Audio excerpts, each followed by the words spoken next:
Hey everyone, this is Rob, Hey, Michelle. and welcome to Bunebape, our weekly podcast on everything you need to know about old school RuneScape.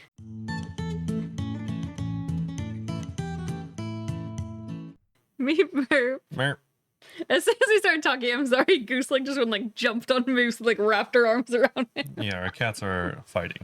Yeah. But Playfully. anyways, we have a ton of stuff to talk about this week because we're going to start off with stuff that we actually missed last week. Whoops. A very quick thing about the Delve rewards. And then we'll be jumping into the catastrophe that is the newest poll, being poll 84. And then we will end on some note. quality of life stuff that I also think kind of sucks. But we voted on this once upon a time, at least. No, we didn't. I think we did. I mean, I'm not there's confident. literally things we didn't, but they're actually just not even polled changes. So we will be talking about all of that, even stuff apparently you don't know, and ending off on our Q&A as per usual. Yes. And hopefully you guys, if you do want to participate in the Q&A, ask us questions, tell me I look dumb, whatever you want to do. Feel free to do that on any of our socials or especially in our discord.gg/Bunebape. I actually don't know if anyone's That called would be me. so insane if someone joined the Discord and bullied. I don't know if anyone's done that specifically, but I mean, the good thing is Robert doesn't actually check the Discord ever unless I'm like, hey, someone's talking to you. So you'd probably just get banned and he wouldn't even see it. Yeah, probably. But that would be wild if the cyberbullies came for you in the Discord. That would be hilarious. I could check the logs and be like, reminisce on their banning. But can we not? That's it. Oh, I can't see the logs. I can, yeah, because I made the Discord. Yeah. But yeah, anyways, hopefully you all go there, ask us your interesting questions about games or real life stuff, or I guess potentially I opened it up to just insulting me. No, don't go to bully. Just do that in YouTube comments like everyone else. Yeah, there we go. That's a good place for it. Good for the algorithm. But it is, without further ado, Michelle, how is it going? It's going well. In game, we finally saw purple at Chambers. Wraith got a Dragonheart crossbow. It's his second on this alt account, actually, on 50 KC. So that was a 22 mil split. Then 2 hours later, his bond ran out, and he's like, we don't raid enough. I'm not rebonding. Yeah. So now we're pivoting. The new goal is CAs. And Why? then, will they do CAs with you? No, just me. Oh, cool. Yeah, because I still don't have my master CAs. That's something I keep working on, and then I'm like, all right, I'm gonna do other stuff. And then I keep working on it, and then I get distracted again. Maybe still some random bossing because I was having fun with that as well. You said CAs. I thought you said CMs. Oh no, he probably would do CMs. I should ask. Yeah. But CMs just take 40 minutes for duos. I know some people could do it fast. Because someone's always like, I could do it in 28 minutes like everyone else. And I'm like, oh my god, I can't. Okay. And it probably doesn't take 40 minutes, but it feels like 40 minutes to me because I'm dramatic and impatient. Yeah, I don't know about CMs. I do know faster people do regular chambers in 20 something minutes. Yeah, I think my PB at Chambers is less than 20 as well. Why don't you just do that every time? But for CMs. Why don't I? I need to grow up, I'm so mature of me. We actually have some news about CMs coming up, which is pretty cool. We do. Yeah. Well, about regular raids. You'll see. Well, yeah, kind of related to CMs. A little bit of both, maybe. Yeah. Kind of. Other than that, not much going on. I am gonna take Goose for her first ever vet appointment tomorrow because she's got shit ass. I don't know how else to say it. You could have just not said it. I just want to tell them. Why do they need to know that she's having bad bowel movements? You could just say you're going to the vet. Taking her to the vet for the first time ever, and I'm worried because she has not been in the carrier since we adopted her. To be fair, we do put their snacks in there every afternoon. We give them a little scoop of dry food. And I'm worried because Moose is gonna be home alone for an hour. He's never been home alone. I know he's just okay. No, he's probably just gonna sleep. He's gonna be sad. Other than that, I don't have much going on. If you couldn't tell about her only talking about cats, she doesn't have a lot going on. You know what? Maybe I do have a lot going on. Oh, do you? 2 of the jobs I applied for passed the recruiter review and are now at manager review. It sounded like you said they passed. They gone. Passed away. They're gone. I mean, like 6 jobs I applied to also passed away and rejected me. So, but we're only taking the wins here. And then I didn't tell you, but I emailed our district manager today and was like, "Hey guys, I know you're cutting our hours, but do you want to hire me full time?" Neither of them responded yet, so we'll see. They responded immediately, like, "Yeah, actually, you want my position?" Yeah, I sent that 4 hours before I clocked out for the day, so they probably just haven't checked their email. Probably not. Yeah, they probably only check at 8 a.m. and that's it. Yeah, they're gonna reply tomorrow. True. Anyway, what are you up to? Not much. Just playing a bit. Path of Exile. There is PoE? a lot of hostility in that community over this most recent patch, but You said they're worse than OSRS, right? they are more critical, arguably, than OSRS. I think we're very critical, so that's interesting. I guess they're more reactionary potentially. Okay. But anyways, I would not recommend their subreddit similarly to I would recommend their subreddit less than OSRS, that's for sure. We have more positive stuff, you said, right? They have more OSRS has more interesting, positive, or creative things on their subreddit than PoE ever has. Yeah. It's not even close. But besides that, just I mean, really that's it, I guess. It's really just Path of Exile. There's been a bunch of patches and a bunch of changes, so it's just been that. Were you going to do your little video review on PoE? Potentially. Okay. It's just finding the time. But yeah, since we started going to the gym, also we've both been a little we haven't had as much time, but also there's just been so many changes. Like there's been that's true. a ton of updates, and there was like another update like today, like large updates. So it's like, oh, I know how to fix that. Just play VG3. oh, okay. So and then everyone comment 100 hours. Do it. It's still in April, so we're doing the jokes thing. But oh my god. speaking of jokes, we don't have any going into this blog because it's the one from last week. Or last. Yeah, the joke is that we completely didn't realize that this blog existed until I was compiling all the links for the notes to post the episode. And I was like, all right, time to put this one. And I was like, I didn't read this. Yeah, it's because it's just it's the same picture. is they continually update old blogs and they don't tell you that they've updated them. So this is the same one from March 28th, but it's been updated yet again. And this is from the Delve boss rewards, the one with the corruption gauntlets or the conflicted gauntlets, whatever. So all those with the demon spade, all that. So this is where this is from. Spoiler alert, poll's done and everything's passed. Poll's done, everything's passed, but we can get to the changes that you guys will hear about. Yeah, not everything, because some of the changes removed some things. Oh, before that, actually, they did want to, they had like some little takeaways that they've learned from this situation. So they need to find better ways of discussing difficult target audiences for content that properly set expectations. In earlier stages, it wasn't clear to you exactly what kind of content this was and who is positioned for it, because they said the info for nothing, leading to confusing conversations around a cape reward that could have been avoided if we've come out of the gate with more clarity. Yeah, I mean, they literally said it was for people that are experienced. That have like Inferno Cape. Yeah, experienced capers. And I was like, we all assumed it was just the Mage Inferno Cape. If you're going to say stuff on that level, then it has to be on that level. Yeah, exactly. Improve our screening internally for potential rewards so that we're sure anything we propose is something we're completely comfortable seeing in the game. We saw a suggestion for the demonic spade, thought it was cool, and ran with it, but could have spent more time interrogating how our proposal would interact with the ways players train farming, whether or not the resultant play patterns, would be fun or lead to an increased sense of dailyscape, and how it could impact the economy surrounding farming, herbal, and by extension PVM. So they're going to think before they post stuff. Crazy. And be more proactive at tackling balancing blockades sooner rather than later. Specifically, they're talking about the shadow. They have other stuff to say about the shadow too, actually. They did thank everyone for the feedback, yada yada. They probably hate our feedback. Well, yeah, they are going to pull the rewards on the 31st, which, like we said, already passed. Done, everything. yeah. Except for the demonic digger, because they did remove that. Okay, well, we'll start with that first. So, spoiler alert. You all probably know this came out like 2 weeks ago. The demon spade is what it's called. They took it out. So they said, to be blunt, we thought the spade as initially proposed was too strong and that knocking its power down was the right call. But they do appreciate the notion of preserving skills or conversations around whatever increases to XP rates matter or not is a hot topic with loads of people on both sides on the fence. Ultimately, it's our responsibility to steward the game's long-term health, meaning we take this sort of feedback seriously. The flip side is that the version of the spade we are comfortable with releasing doesn't feel right for this level of content, which is feedback we agree with. That's fair. I think it's a good spade, but why is it coming from an in-game boss? Yeah, it feels weird.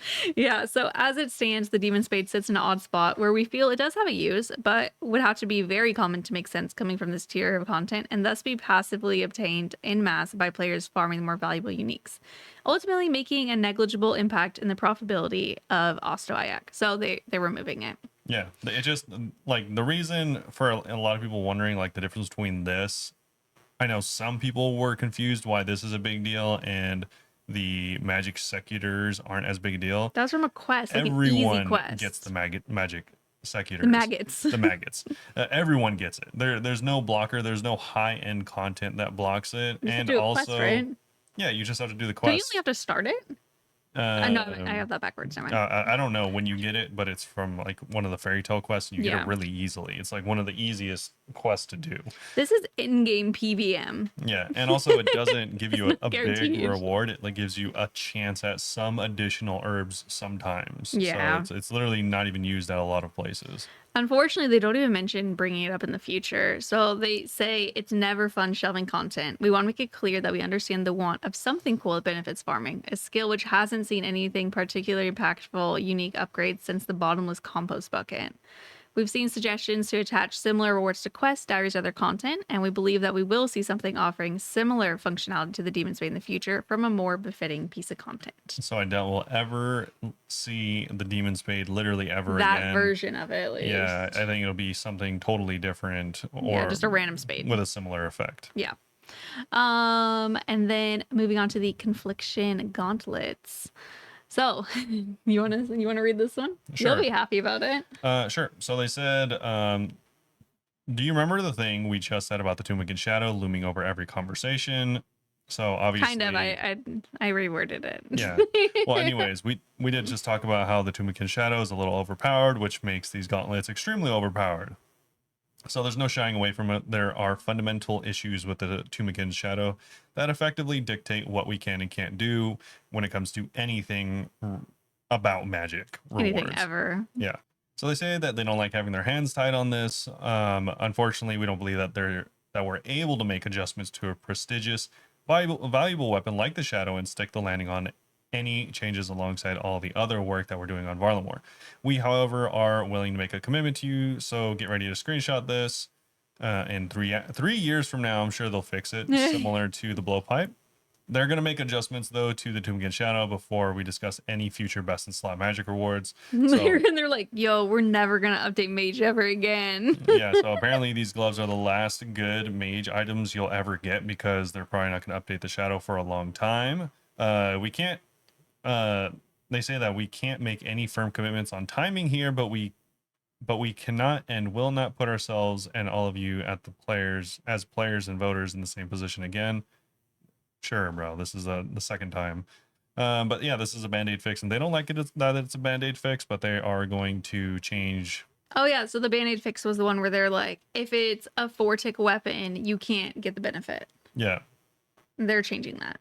Yeah, and they do say that some players pointed out that restricting the Gauntlet's effects to attack with in 4 ticks means that the standard spellbook and ancients also wouldn't be able to benefit from them. This was an oversight. This wasn't an oversight. I was surprised by that. Supposedly. Baffling. We had some concerns in use cases like freezes and PvP blood spell healing in content where it's typically too inaccurate to be worth using. So they did this on purpose. We're not dead set on these being overly problematic. We're just we'll be adjusting the conflicting gauntlets passive effect to remove the 4-tick restriction and instead benefit one-handed weapons only.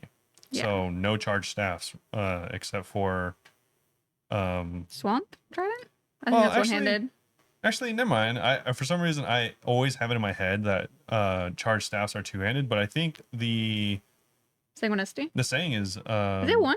No, the saying is 2, okay. I think, but a lot of the other ones are 1. Yeah, Trident the Swamp and stuff's 1. Yeah. I don't know about saying. I haven't had a saying in a while. I think a saying is 2. I think so, but I'm not 100%. Yeah, I think so.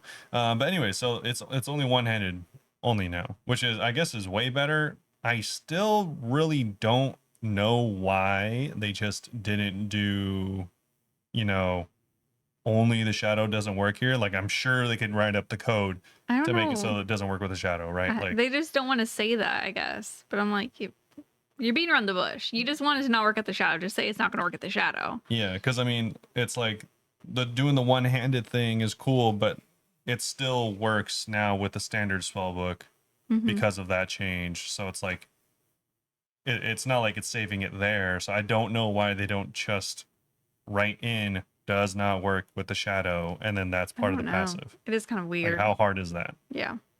Apparently they don't want to do it for whatever reason. Yeah, it's weird that they don't specify why, but they don't want to. Yeah. Next up is a very controversial blog. Yeah, this is honestly one of the most unhinged polls I've ever seen in my whole life. There is an update, but I think we should read. No, we'll read the rest. And then I think we should read the update last. What? Just Yeah, so you yeah, can really get into the drama. Yeah, we'll read the poll, this poll first, and then we'll read the update. So you guys get after. to sit here, and if you haven't read it yet, you're gonna be like, "Oh my god, what's the update?" Yeah. So stackable clues. This is going to be poll 84, by the way. I don't remember if I said that. These have been highly requested feature for years. We've also been one of the more divisive topics of the community. We know there are strong feelings on both sides, and we want to take a moment to explain how we got here, why we want to make this change, and how we'll ensure it remains balanced for the future. So, how did we get here? Picture this, it's March 2024. We decided that clue scrolls can despawn after an hour instead of 3 minutes. Why? A small but dedicated group of players had figured out a crazy method juggling clue scrolls. It was niche, it was weird, but instead of breaking that little loophole, we thought, why not just make this official? Surely it won't spiral out of control. Spoiler alert, it did. So the entire clue hunting community took one look at this and started juggling clues like it was their full-time job. I think I once had 14 on the ground. Because I was like, I don't want to do them yet. Sure. What was meant to be a small quality of life fix suddenly became the new sweaty meta, and before we knew it, our inboxes were full of complaints from players who hated clue juggling, but not like they had to stay competitive. Lesson learned, just because something is less annoying doesn't mean it's not still annoying. We knew we had to do something about it, however, simply in doing the change, it felt like pulling the rug up from under players who had already adapted. So instead of relying on inventory tricks and despawn timers, we're proposing a way for players to legitimately stack a limited number of clue scrolls. Immediately, I have a problem with this. Okay. Even before we Let's actually go by get into point this. by point. What's wrong now? Okay, so immediately the problem with this is their methodology is wrong. Okay, straight up elaborate. Incorrect. Okay, why?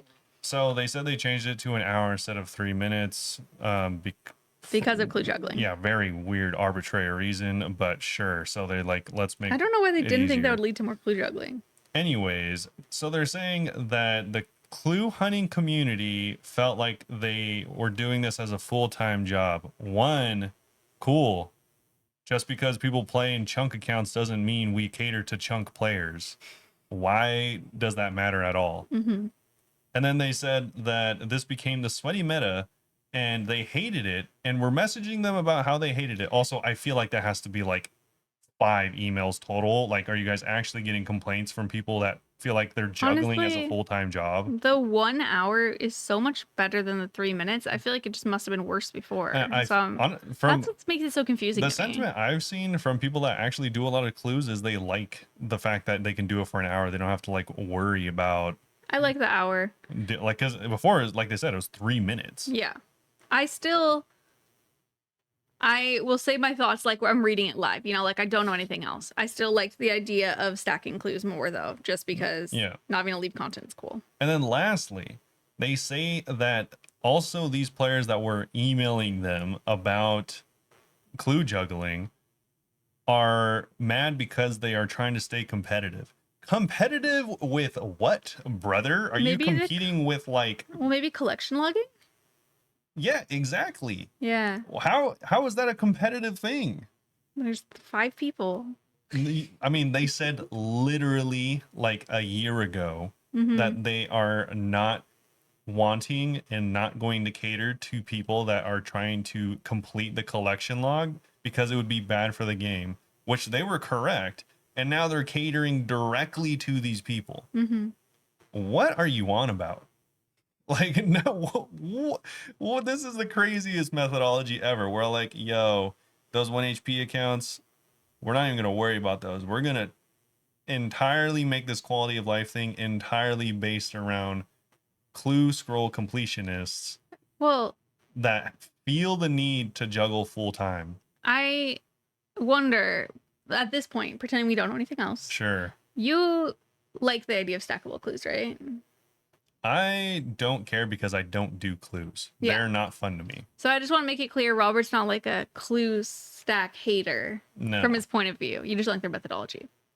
No, just like this the methodology behind this change is heinous. If they applied this to other things, they're like, oh, I've seen a lot of 10 HP people at Tob. You know what? We're going to change it drastically to cater those 10 HP people because, you know, it just would make them feel a lot better. We keep getting emails about them having 10 HP, and it's really annoying because a lot of the hits are higher than 10 HP sometimes, and they can't tick eat all of them. So we're making all the hits one hit. Like, bro, at what level are we just like, no, dude, you're playing this collection log style account. Mm-hmm. Plenty of people before you and plenty of people after you will do it the annoying way. So I don't know why they're getting catered to like there's some like golden child babies. Yeah. We don't do that here. I don't know Sometimes we do. whoever wrote this up. I don't know like how long you've been playing this game. Probably way longer than me, but your line of thinking is like a noob. This is some like weird trash take. All right, so next point of interest, introducing the scroll box. Instead of juggling clues like a circus performer, with scroll boxes, you're able to stack them in a limited, controlled way, kind of like how you do in leagues and stuff, but not unlimited. So here's how it works. If you've completed the quest X marks the spot, you'll start receiving clue scroll boxes instead of regular clue scrolls. If you have not completed X marks the spot, you'll still get regular scrolls. You can hold up to a maximum of 5 scroll boxes or 4 and 1 clue scroll. Geodes, bottles, and bird's nests will now give scroll boxes instead of loose clue scrolls. Wow, I've never realized how hard it is. Loose clue scrolls. Say it 3 times fast. Loose clue scrolls, loose clue scrolls, loose clue scrolls, loose clue scrolls. You said it weird. Okay. Anyway, it's worth noting that this proposed system is actually weaker than the current juggling method, but significantly less annoying. You'll be able to stack dozens of clues for long grinding sessions, but you'll have a legitimate way to hold on to multiple without resorting to tedious inventory Tedious. This reminds me of that last night, Wraith. I like killed someone in Skyrim and they turned to ash, and Wraith typed, "You cremated her." And I thought it said decimate for some reason, and I said, "You cremated her." What? Wow, yeah, your words are on point. They're Dude. so good. Anyway, unlocking your stacking power.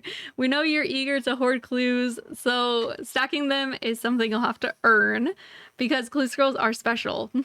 That's the logic. The magic moment when you see your first clue drop, the rush of excitement, the dreams of untold riches, the immediate panic when it's a coordinate step, shouldn't be lost in a pile of stacked scrolls.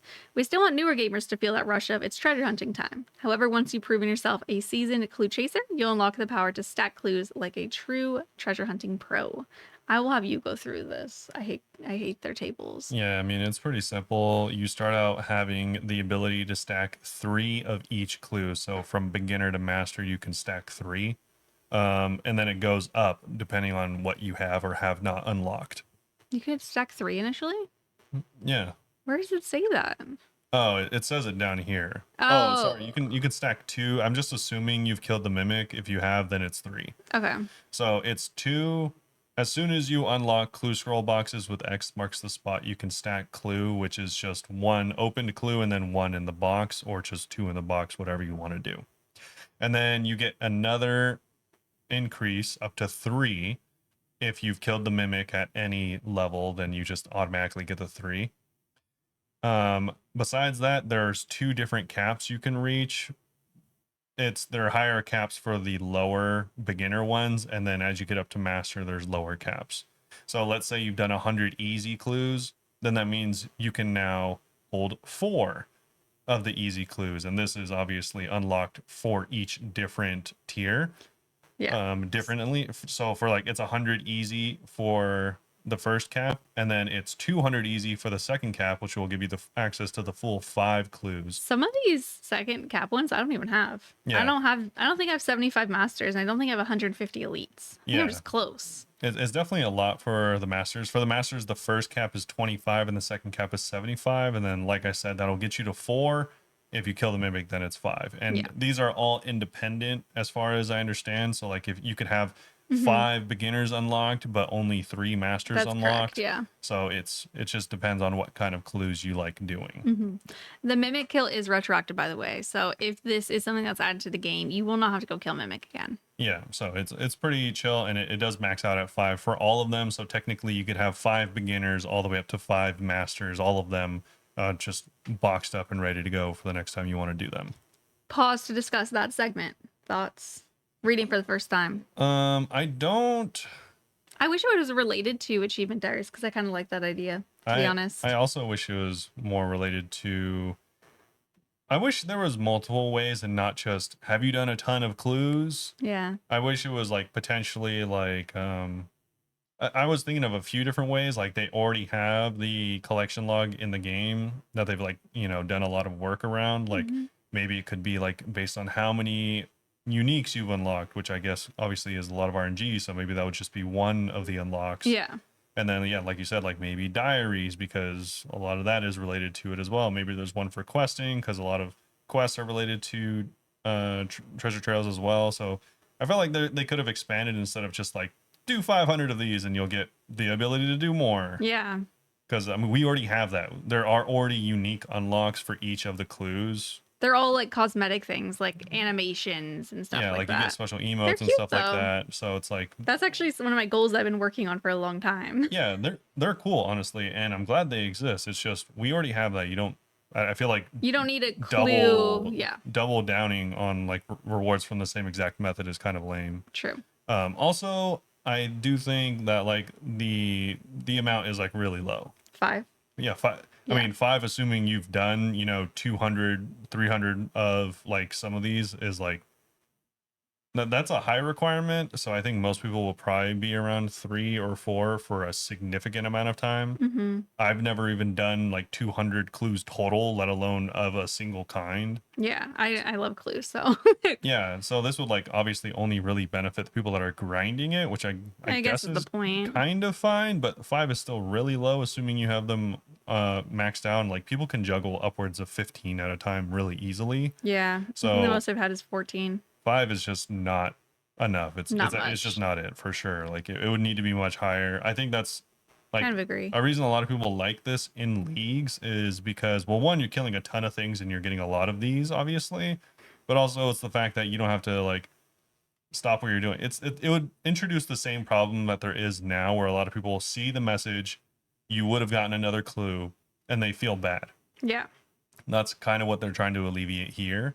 And this would but just 5's not that much. yeah, 5 or like for me 3, it would be such a low cap that it would perpetuate the same exact problem. Yeah, This literally doesn't solve anything. that's fair. So I kind of like the method, but I'm definitely not all the way there. I just kind of wanted more because I like being like, I love the idea of being like, I have a huge stack of clues. I'm gonna spend 3.5 hours on stream just doing clues. Yeah, it does kind of suck because obviously they do kind of have to some degree like cater to the people that are doing this as a full-time job for whatever reason, Mm-hmm.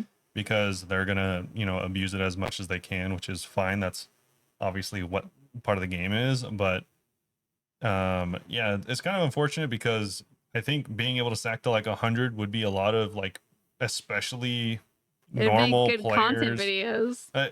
like the normal player would like that much more and wouldn't abuse it. That like most people, they would probably be like, all right, cool, I have like 20 of these and I don't feel like doing the Slayer boss anymore. I'm just gonna knock out as many of these as I can, or I don't know, until they get bored and start doing something else. Which, to be fair, people stack caskets, but if you're like watching a stream or a video, you don't get to go and like hang out during that grindy phase of going and actually doing the clue steps. Yeah. You're just there for the caskets only, which I mean depends on what you want to see.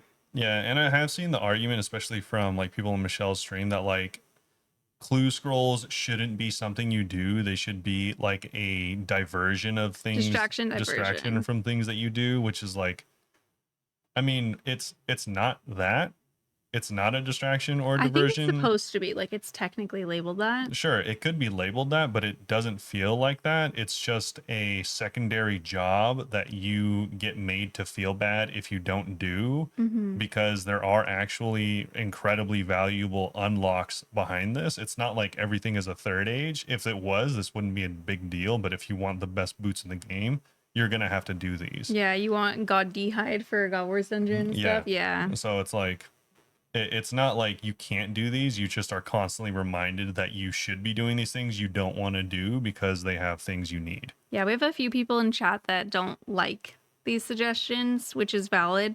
Fortunately, I forgot to take screenshots of what they said, so I cannot relate it to you. Yeah, it's tough because I mean, it's like you're not wrong for making that argument, but it's Yeah. also like you're not like just straight up right either. Mm-hmm. Because I mean, all the things that we listed, and also it's like if it was strictly a distraction type of thing, then it wouldn't be a problem.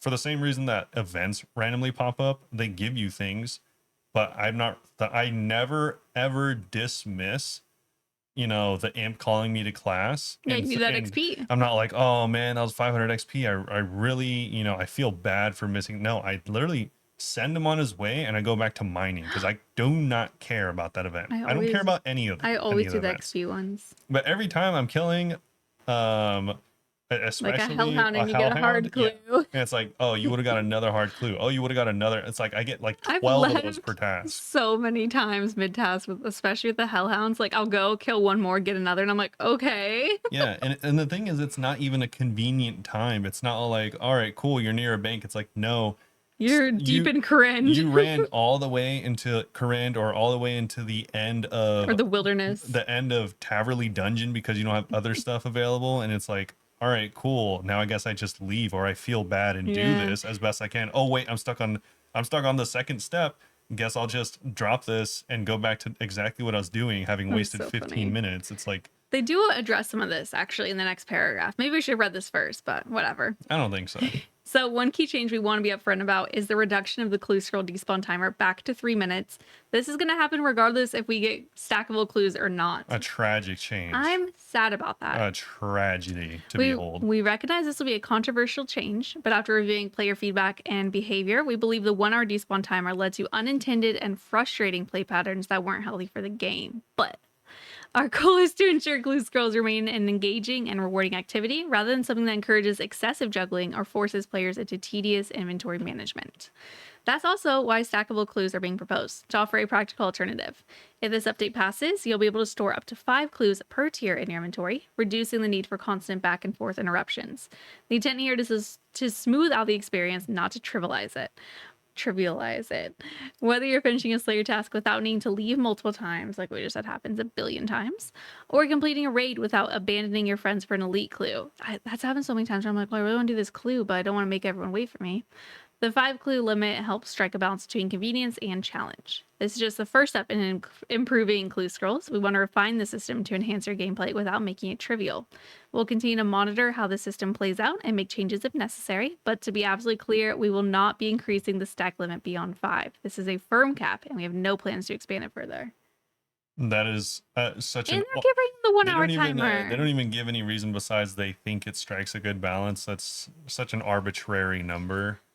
5 is incredibly low. Yeah. I like that. It's like one of those things, you don't know what you have until it's gone. Now I'm realizing, dang, the 1 hour timer was really good. Also, the fact that I was just it's thinking, really good.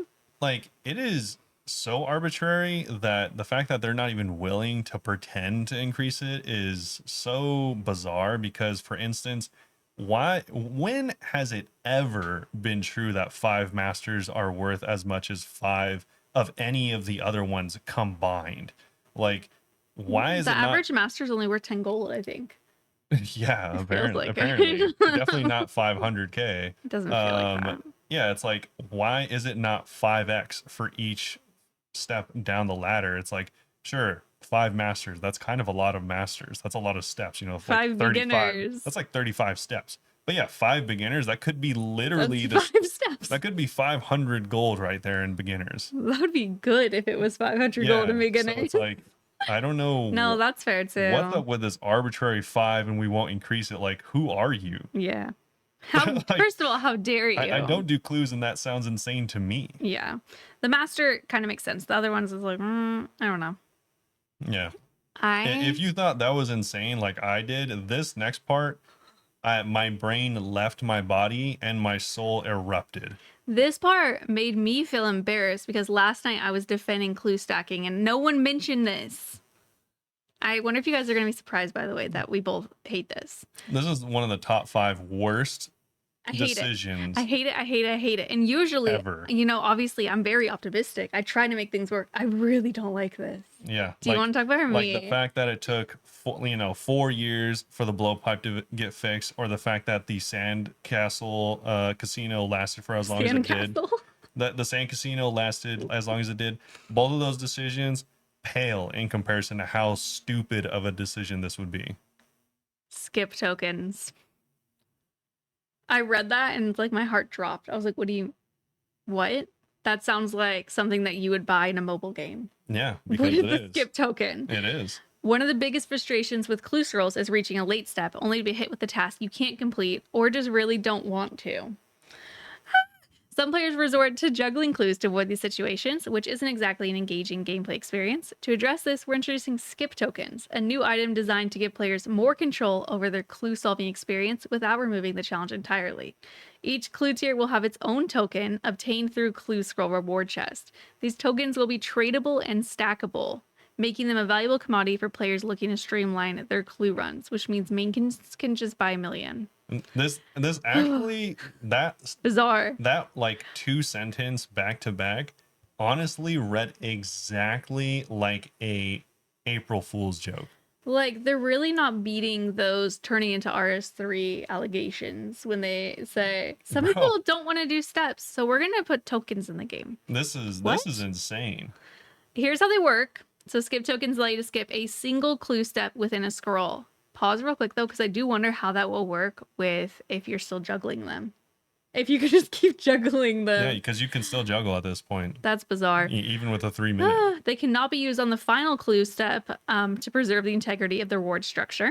A warning message will appear if skipping would complete the clue, helping you to prevent you from accidentally wasting a skip token. What frustrates me... Okay, I'll read this paragraph. By introducing skip tokens, we're offering an alternative to juggling while also adding a new tradable reward to clues. Whether you're an Iron Man looking for a smoother clue experience or a merchant eyeing new profit opportunities, these tokens should bring both convenience and value to clue scrolls. Mains are going to use it on every single clue scroll they do to make everything faster. Convenience. What? You can just use it on every single clue. Yeah. I hate this. I know I usually am like so open-minded or like want easier stuff. I actually hate this so much. Yeah, this is a crazy idea. I think it's a very bad idea, especially making them tradable. Because yeah, you can just buy like tons. People just railroad trade and buy these. The thing is, like, that's extra weird to me is I can see you, 5 o'clock on a Friday being like, all right, guys, this is a good pitch session, whatever. We'll look at the skip tokens again later. And then you come back in on Monday, fresh eyes. You're like, that was crazy. You look at the whiteboard and you see skip tokens and you read out loud, oh, okay, skip tokens obtainable. Oh, they're stackable, been really tired. Tradable. Yeah, sounds good. Like, no, brother. No. No human in their right mind would ever look at this, having played the game, thinking it's a good idea. No one mentioned this in my chat last time when we were talking about clue scrolls. So I'm like, did you guys not read this? Because I was looking like a fool defending this blog, not realizing this stuff was in it. I hate this. Yeah, insane. So much. Did you see? I don't know if you looked at the Reddit or anything. If anyone was like it's it. No, literally no one likes it. Yeah. I'm like, there was so many I love posts. making stuff like quality black. This is awful. This feels so like mobile gamey. I don't know. Even if you're not paying for it, it just feels so like embarrassing. Yeah, there was 1,000,001 like meme posts like, oh, I really don't like the 97 to 98 agility grind. Can I just get a skip token? Because like it would be more convenient and add value. That's how insane it is. Like you don't skip it. Just you drop because it. And now, especially if we're not stackable. You'll have more now. Like being able to subvert something you don't like in a game is the essence of the downfall of a game. Yes. Which obviously some people will be like, I could already see Wraith using that against us on things that we want. But nothing, I feel like nothing's as egregious as this. This Straight is, up, yeah, this is crazy. it's called a skip token, for God's sake. Yeah, you're like, all right, you know, I like all these other bosses, but, you know, Nilo's is really annoying. I'll just skip it. I'm going to use my skip token in the Nilo's room. Like, that's weird. Just because, yeah, it's That's crazy, so weird. dude. Especially if you're introducing it with stackable, because then you'll have 4 other clues in that tier. Bizarre. Yeah, It's just bizarre. And then obviously a lot of people do clues, so but a lot of people will be using them, so it's like there's gonna be like a huge economy around this, and you can already buy additional clues, you know, yeah, through you get imps. Yeah. So, yeah, insane. What this means for you. This update isn't about making clue scrolls easier. It's about the skip tokens beg to differ. What a crazy! How can you write that sentence with a straight face? How are you not typing ha ha ha after that? If it weren't for the skip tokens, I get it. The skip tokens just made this whole section feel like a joke. And they make me look dumb for defending stackable clues if you're comparing it to that. Crazy. Anyway, it's about addressing past mistakes and refining the experience. The longer despawn timer led to unintended frustrations, and we're rolling them back while also introducing stackable clues in a way that keeps the gameplay loop engaging and rewarding. Is skipping tokens engaging? Big engagement. I don't like the Inferno, guys. Let's get on skipping. No, wave 56 is pretty hard. I should have skipped that. No, I mean, that's a clue step. Oh, it's having the cape. No, not Inferno cape. Oh, fire, either one. Yeah. Oh my god, people would literally be able to do that. You literally don't have to do it. Like, it's so weird. It's like, oh, I need a BCP. Well, actually, guys, skip. Obviously, I'm all for changing stuff, but like, that's nuts. Just like opting to not do content, like, yeah, brother. You've talked about, he hasn't shared before, so I want to say you talked about like making a restricted account for video. Yeah. Can you imagine you just use these tokens and be like, oh, I'm gonna skip the Jad one. Yeah. Just don't feel like it, and then you get like third age. All right, here's my 1 HP account. I was easily able to kill Maiden because I just skipped it, and now we're gonna go to the next one, wait for the cooldown, and I'll skip this next one too. Now I understand how people feel with other blogs where they're like, it's ruining the integrity, and it's ruining like the value of the rewards. Like everything's a lot less cooler if you look at someone, you're like, oh, like did they just skip a step on every one of those clues to get that? Yeah, it's weird. Anyway, sorry, I need to finish this paragraph. With stackable clue boxes replacing raw clue boxes, hate that they called it that, you'll have much more control over your clue inventory without relying on workarounds. Imagine you're deep into a Banner's next trip and that clue scroll drops on KC number 1. Instead of interrupting your run, it'll now stack neatly, ready for when you decide to take it on. Love that. Stop the blog there, you know what I mean? Just end it there. Bro, I don't know why they included literally any other line than them saying clues are now stackable to 10. No other changes. No nerfs. No unlocking. Clue stack to 10. Next paragraph. Skip tokens provide an additional layer of flexibility, acting as a tradable resource that gives players more agency in clue solving. These aren't a free pass, but they are. They literally are. They do add an extra reward space, something valuable for both clue hunters and those looking to trade. If you had a step that doesn't fit your current plans, you'll have the option to skip it, keeping the momentum going your current while preserving the challenge. plans. The thing that I'm worrying about is if I'm being like a hypocrite. Because some people definitely feel that way about clue boxes. They feel it strongly. Crazy. But like, I'm not tripping. Skip tokens are worse. This is right? This is They're gonna so much sound worse. like a hot take. Okay. This is gonna be one of those things where it's like you don't know that you like this type of thing, but I promise you, as soon as you try to like remove things from the game you don't like, it's a slippery slope, brother.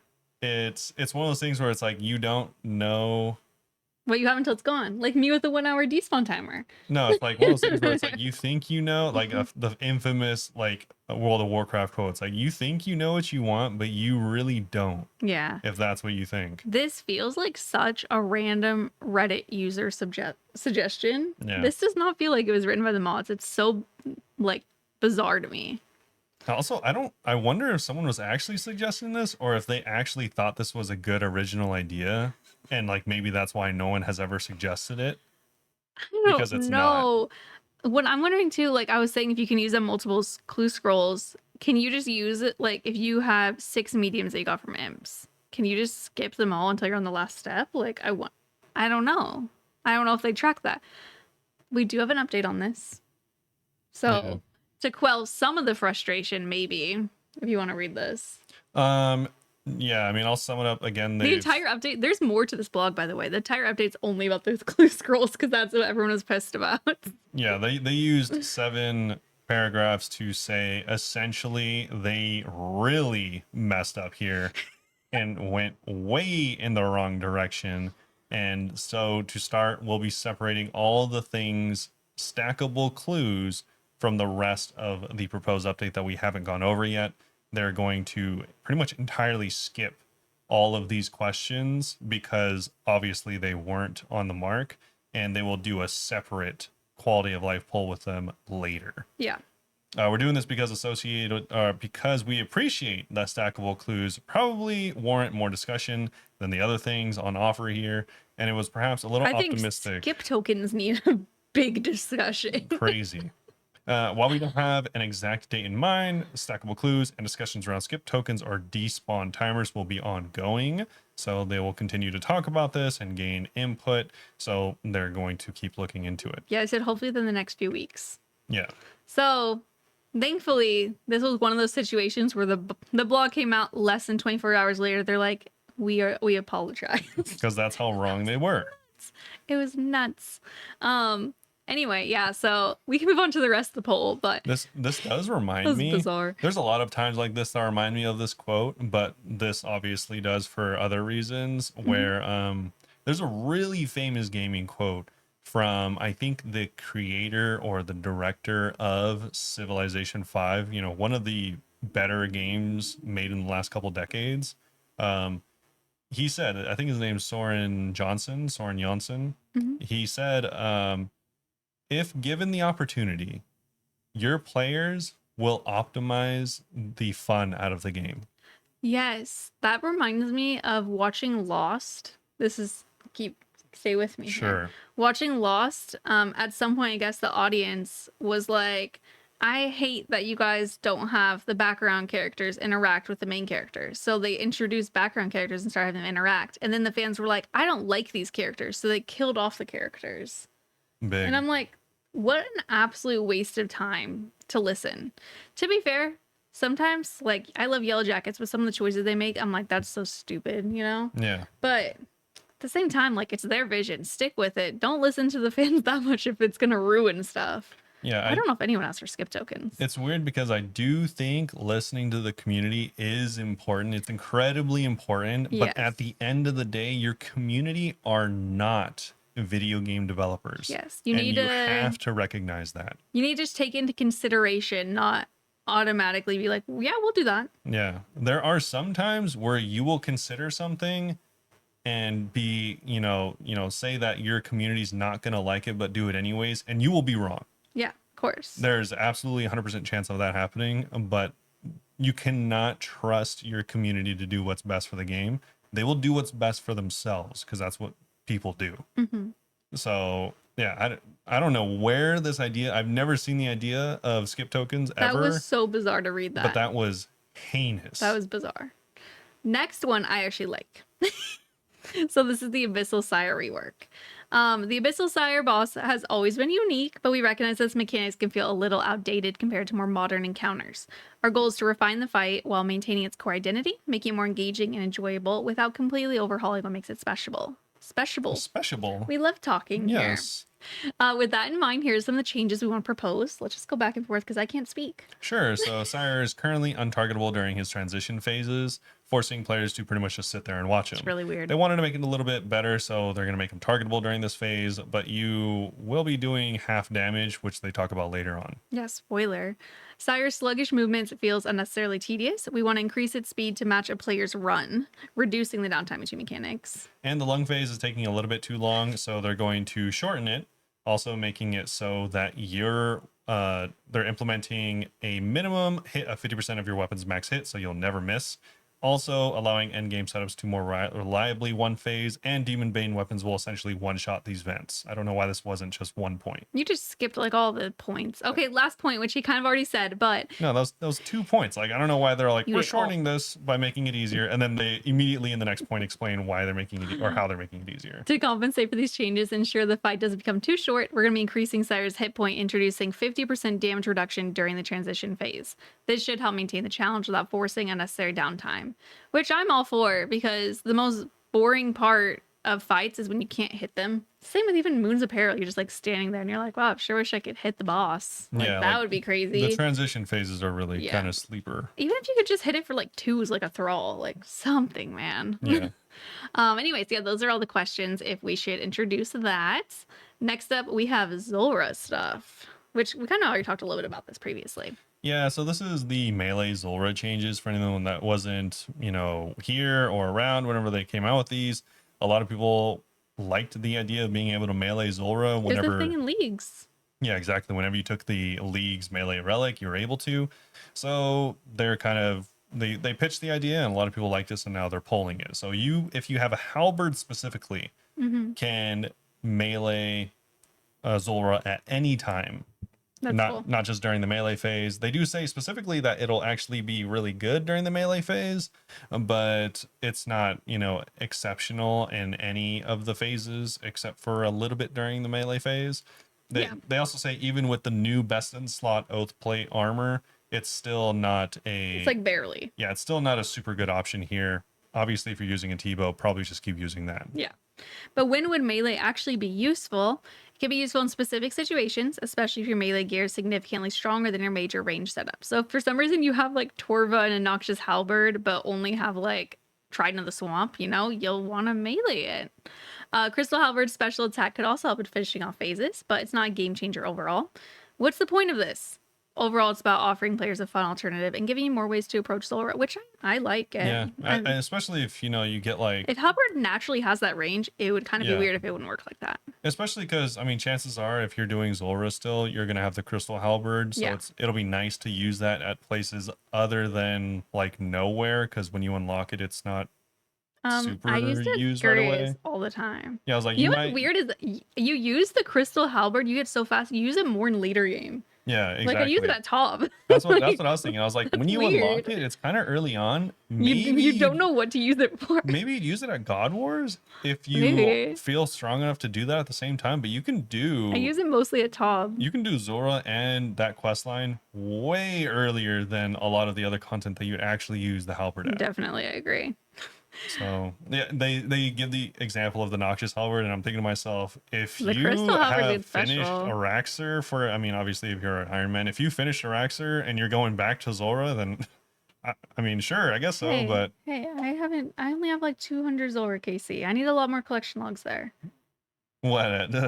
I guess so.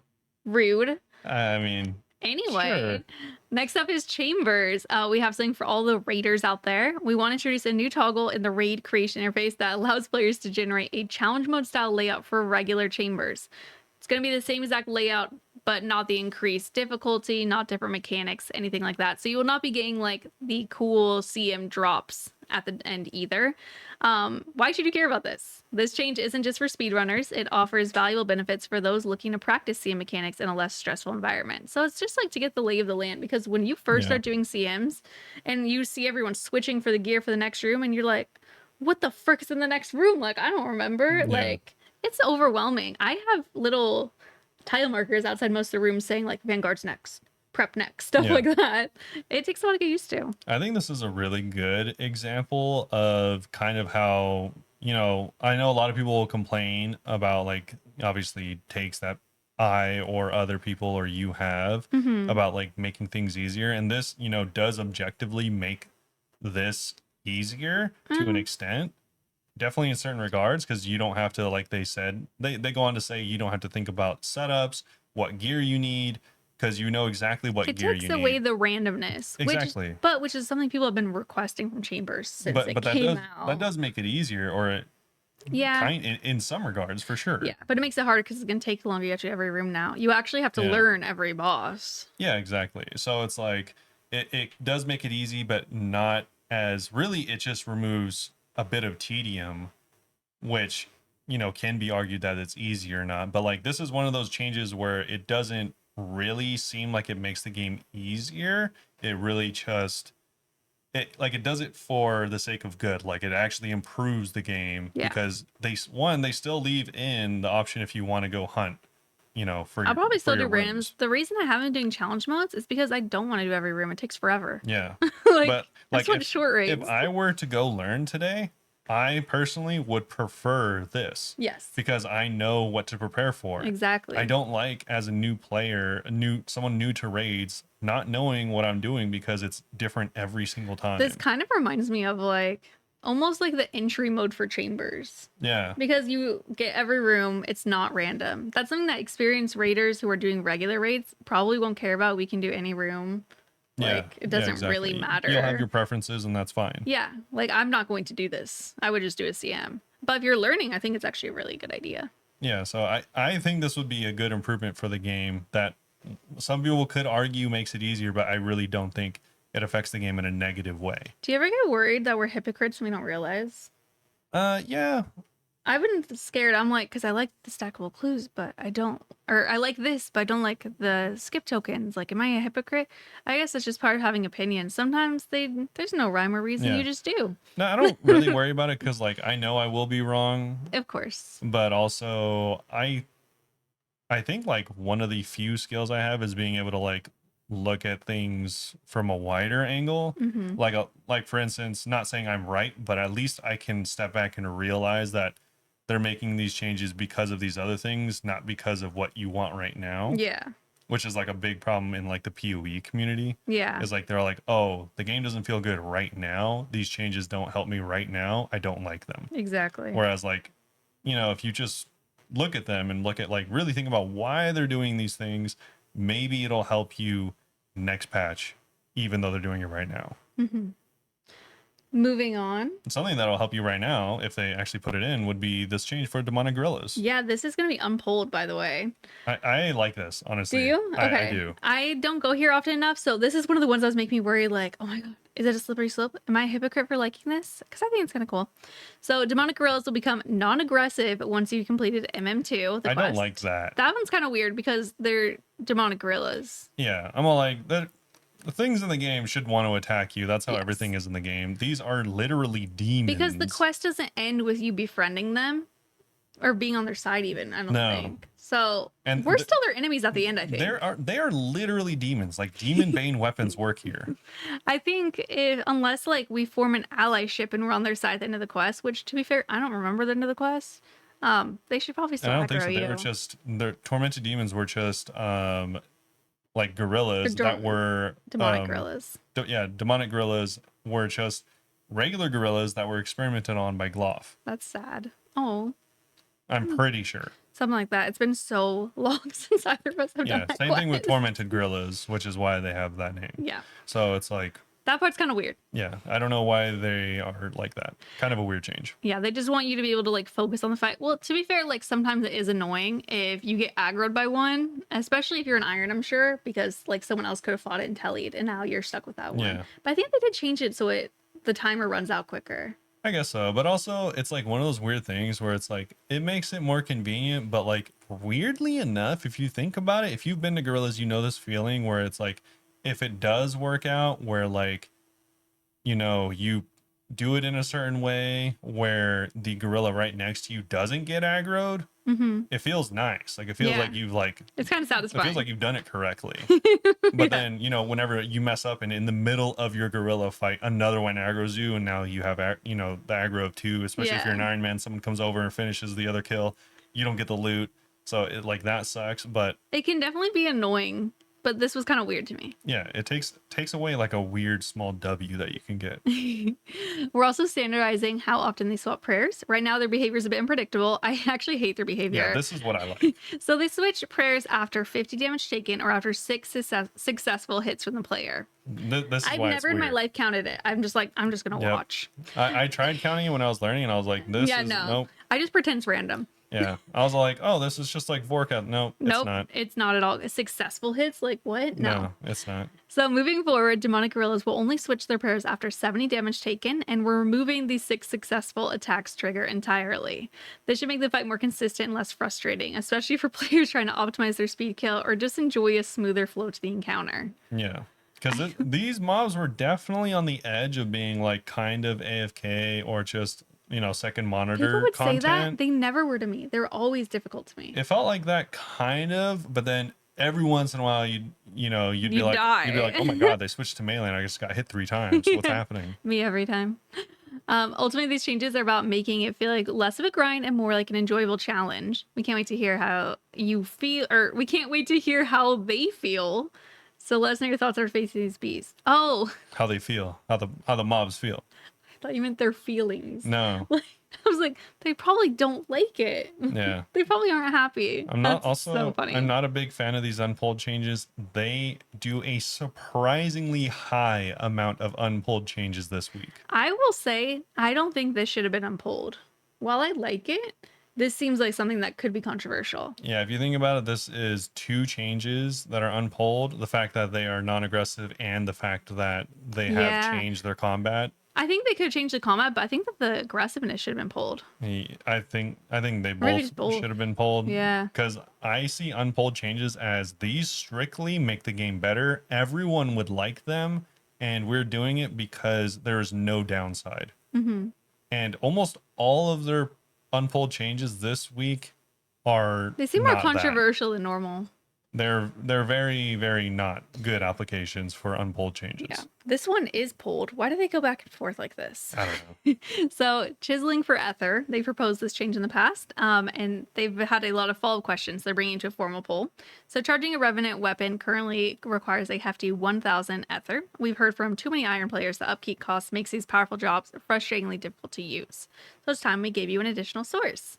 We're proposing a new feature that lets you chisel down ancient statuettes into Revenant Ether, offering a solid alternative to simply trading them in for gold coins via the Emblem Trader. I was today years old when I learned out that you could do this. When I learned that you could do this. Oh, really? I didn't know you could trade this in for gold. Yeah, I saw them in the collection point. log and I was like, what even are those? Yeah, that's the whole point. You're killing, an imp, a little Revenant imp. Little pimp? You're like, holy moly, I just got 8 mil or something. Yeah, so here is how the breakdown will work. We're not going to read all of these. Anyways, it's 500 gold for 1 Ether. So emblems 500,000 gold. You're going to get 1,000 Ether if you break it down. All the way up to the most expensive being 16 million GP for an ancient relic or 32,000 Ether, which is still 500 to 1. So nice for irons though, because you don't have to choose, or you don't have to be like, oh, all I can do is have gold, because you don't need it as much, right? I think I'm on iron. Trying to relate. I guess so. I mean, it's definitely still useful for like runes and stuff like that. That's true. So unless you're like a big wilderness PVMer, I don't really care about this change. I don't really like it. I definitely don't really. It's a neutral thing to me. I was gonna say I really don't dislike it. I kind of dislike it. I kind of don't like it, but it's not big enough for me to vote like no. It's like 51% don't like it. 49% not strong feelings. 49% don't care, so it's not enough for me to really vote no because I don't really interact with it too much. That's fair. Next up is new agility shortcuts, if you want to read this one.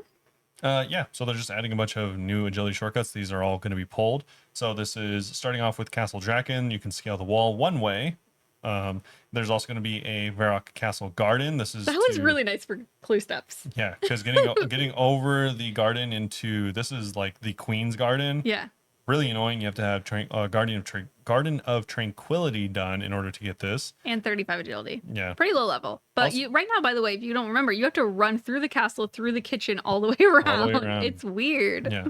Then we have Proudspire, which is the top of the mountain in Varlamore. I don't know where this is. Because it's not a thing yet, really. Okay. It's kind of nothing. And then we have the Fossil Island. This is one they talked about before that allows you to get to the small island from the house. Cool. Huge. And then the Mauritania Slayer Tower, they're just going to add additional shortcuts on top of the ones that are already there. So yeah, level 9 or 18 agility, you'll get quicker access to banshees. And then mid-level 60s, you can climb straight from the ground floor to the top, skipping all the stairs. Yeah. Nice. Which is nice because also if you for some reason don't have like a Slayer helm, you don't have to walk past the Aberrant Specters, It which will happens to me so often. happens to everyone because they'll So tank often. your stats immediately. It sucks, especially if you're just there for a clue. Yeah. Each of those themselves are different questions. I like that they did them all separate too. That's how they should be. Because they've kind of been combining stuff a lot A lately. lot of people were joking. They're going to be like, all right, we're going to come back with a different clue scroll thing. You can stack them to 100, but we're also going to bring back Wrathmaw. Yes or no? Yes or no? Yes or no? Next up, banking and GE. So we have some Grand Exchange edits. Markets can move fast. We want to make sure you're not left behind. They're working on a feature that will let you edit your GE offer prices directly from the offer status page. So you don't have to go cancel, redo it over and over. Me at the end of every stream, I'm notorious for doing bake sale at the end of my stream. Like I'm like, all right, let's end the stream, and then just go and sell every single thing that I've gotten that night. And I want to sell them immediately for some reason, so I'll go cancel, lower it, cancel, lower it, and like that. This will be huge. To be fully transparent, this will still cancel and resubmit your offer in the background, so your position in the purchase sale queue will be updated accordingly, but all this will happen automatically, so you won't even notice. I am not super on board with this, mostly because as a like ex flipper trader person. Oh, you were. I knew how trading and sale queues worked. Mm-hmm. But I fear that like players that haven't done that a lot or are, obviously especially new, don't know that sale queues exist. And unless they add maybe like a one-time warning or something, that would help alleviate this. Cause I'm just worried that people are like, all right, cool, I'm getting in on a good deal or something. And then they don't realize that they've reset their sale queue. Yeah. Because other people will obviously get it before them at that point and they don't even realize it. I could see that. I didn't really realize, or I guess I knew, but I never really thought about the fact that there's like basically a line. Yeah, especially for like popular items or items that Or are people always cheap do or it for expensive. third age items, Yeah, hoping that noobs will sell them because they don't know about forums. Yeah, definitely a niche issue and really only something that would affect like newer players, but maybe adding like a one-time warning. They're like, just so you know, this resets your sale queue or something like that. Like I think this is okay. Honestly, I didn't do this too much, and when I did, it wasn't a big enough deal that I needed to pull for it. Yeah. Next, you can empty bags, sacks, boxes, and pouches With one click? with one click. So they want to introduce a new empty containers button to the bank and deposit box interfaces. It would act much like the current deposit looting button, but with expanded functionality. It would work on coal bag, essence pouches, herb sack, seed box, plank sack, log basket, fish barrel, shade remains coffins, and any other suitable containers. Yeah. This will be toggleable, so you could turn it off for certain ones, obviously. Yeah, if they didn't make this toggleable, I would hate this. Yeah, because It's like I want my like whatever. Let's my say plank sack, I keep that full. yeah, like my plank sack. I don't know. Yeah, maybe your plank sack, maybe your fish barrel, whatever Yeah. you're doing. Like maybe Personally, I don't want to empty everything, but yeah, whatever. Especially your essence pouch, like you want that to be full, Yeah. and you want to empty your herbs because you just got done with Slayer. I don't want to have to empty all of those and then re-get my essence. That would be really annoying. So they would have to add a toggle for this. Definitely. That's the next question. Rebuy feature. Wait, I'll let you talk. I've been talking so much. Your turn. Yeah, it's all good. Yeah, you have. This is another thing that I think it's cool. I don't know if I would ever use it because I just use it so infrequently, even when I was trading a lot. So they're exploring the repeat last offer feature. So this would just allow you to buy the same exact item that you just bought for the same price and potentially the same quantity, recreating the exact same offer. So if you buy like 100 super combats, then you're like, actually, I want 200 because I don't want to have to buy more later. Then you could just do that again. Do you know you can just go and click like the history and click? You could already do this. Yeah, you can So I'm already do guessing they're this. just making it one click instead of multiple. Yeah. Like I said, I don't know anyone that would use this that often besides people that maybe are flipping. They're like, they're like, oh, I bought an Elder Maw for like, 5 mil under. Let me do it again. Yeah. This is unpulled, by the way. Yeah, this is unpulled.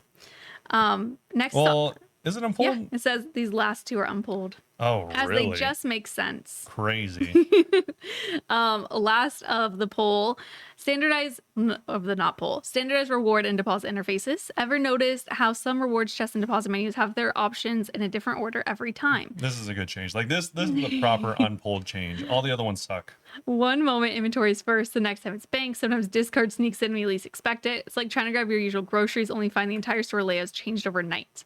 So we're fixing it. Moving forward, we're standardizing these interfaces so that open options always appear in a consistent order. Whether you're looting a raids chest, collecting a minigame reward, or interacting with similar menus, you always know exactly where to click. Yeah. For obviously anyone that's ran into this, like if you go from Zulrah to Vorakath to TOA to Hespori, all of them are not the same interfaces whenever you die and come back, and it's weird that I it's haven't not. even noticed. That's funny. Yeah, they're not the same.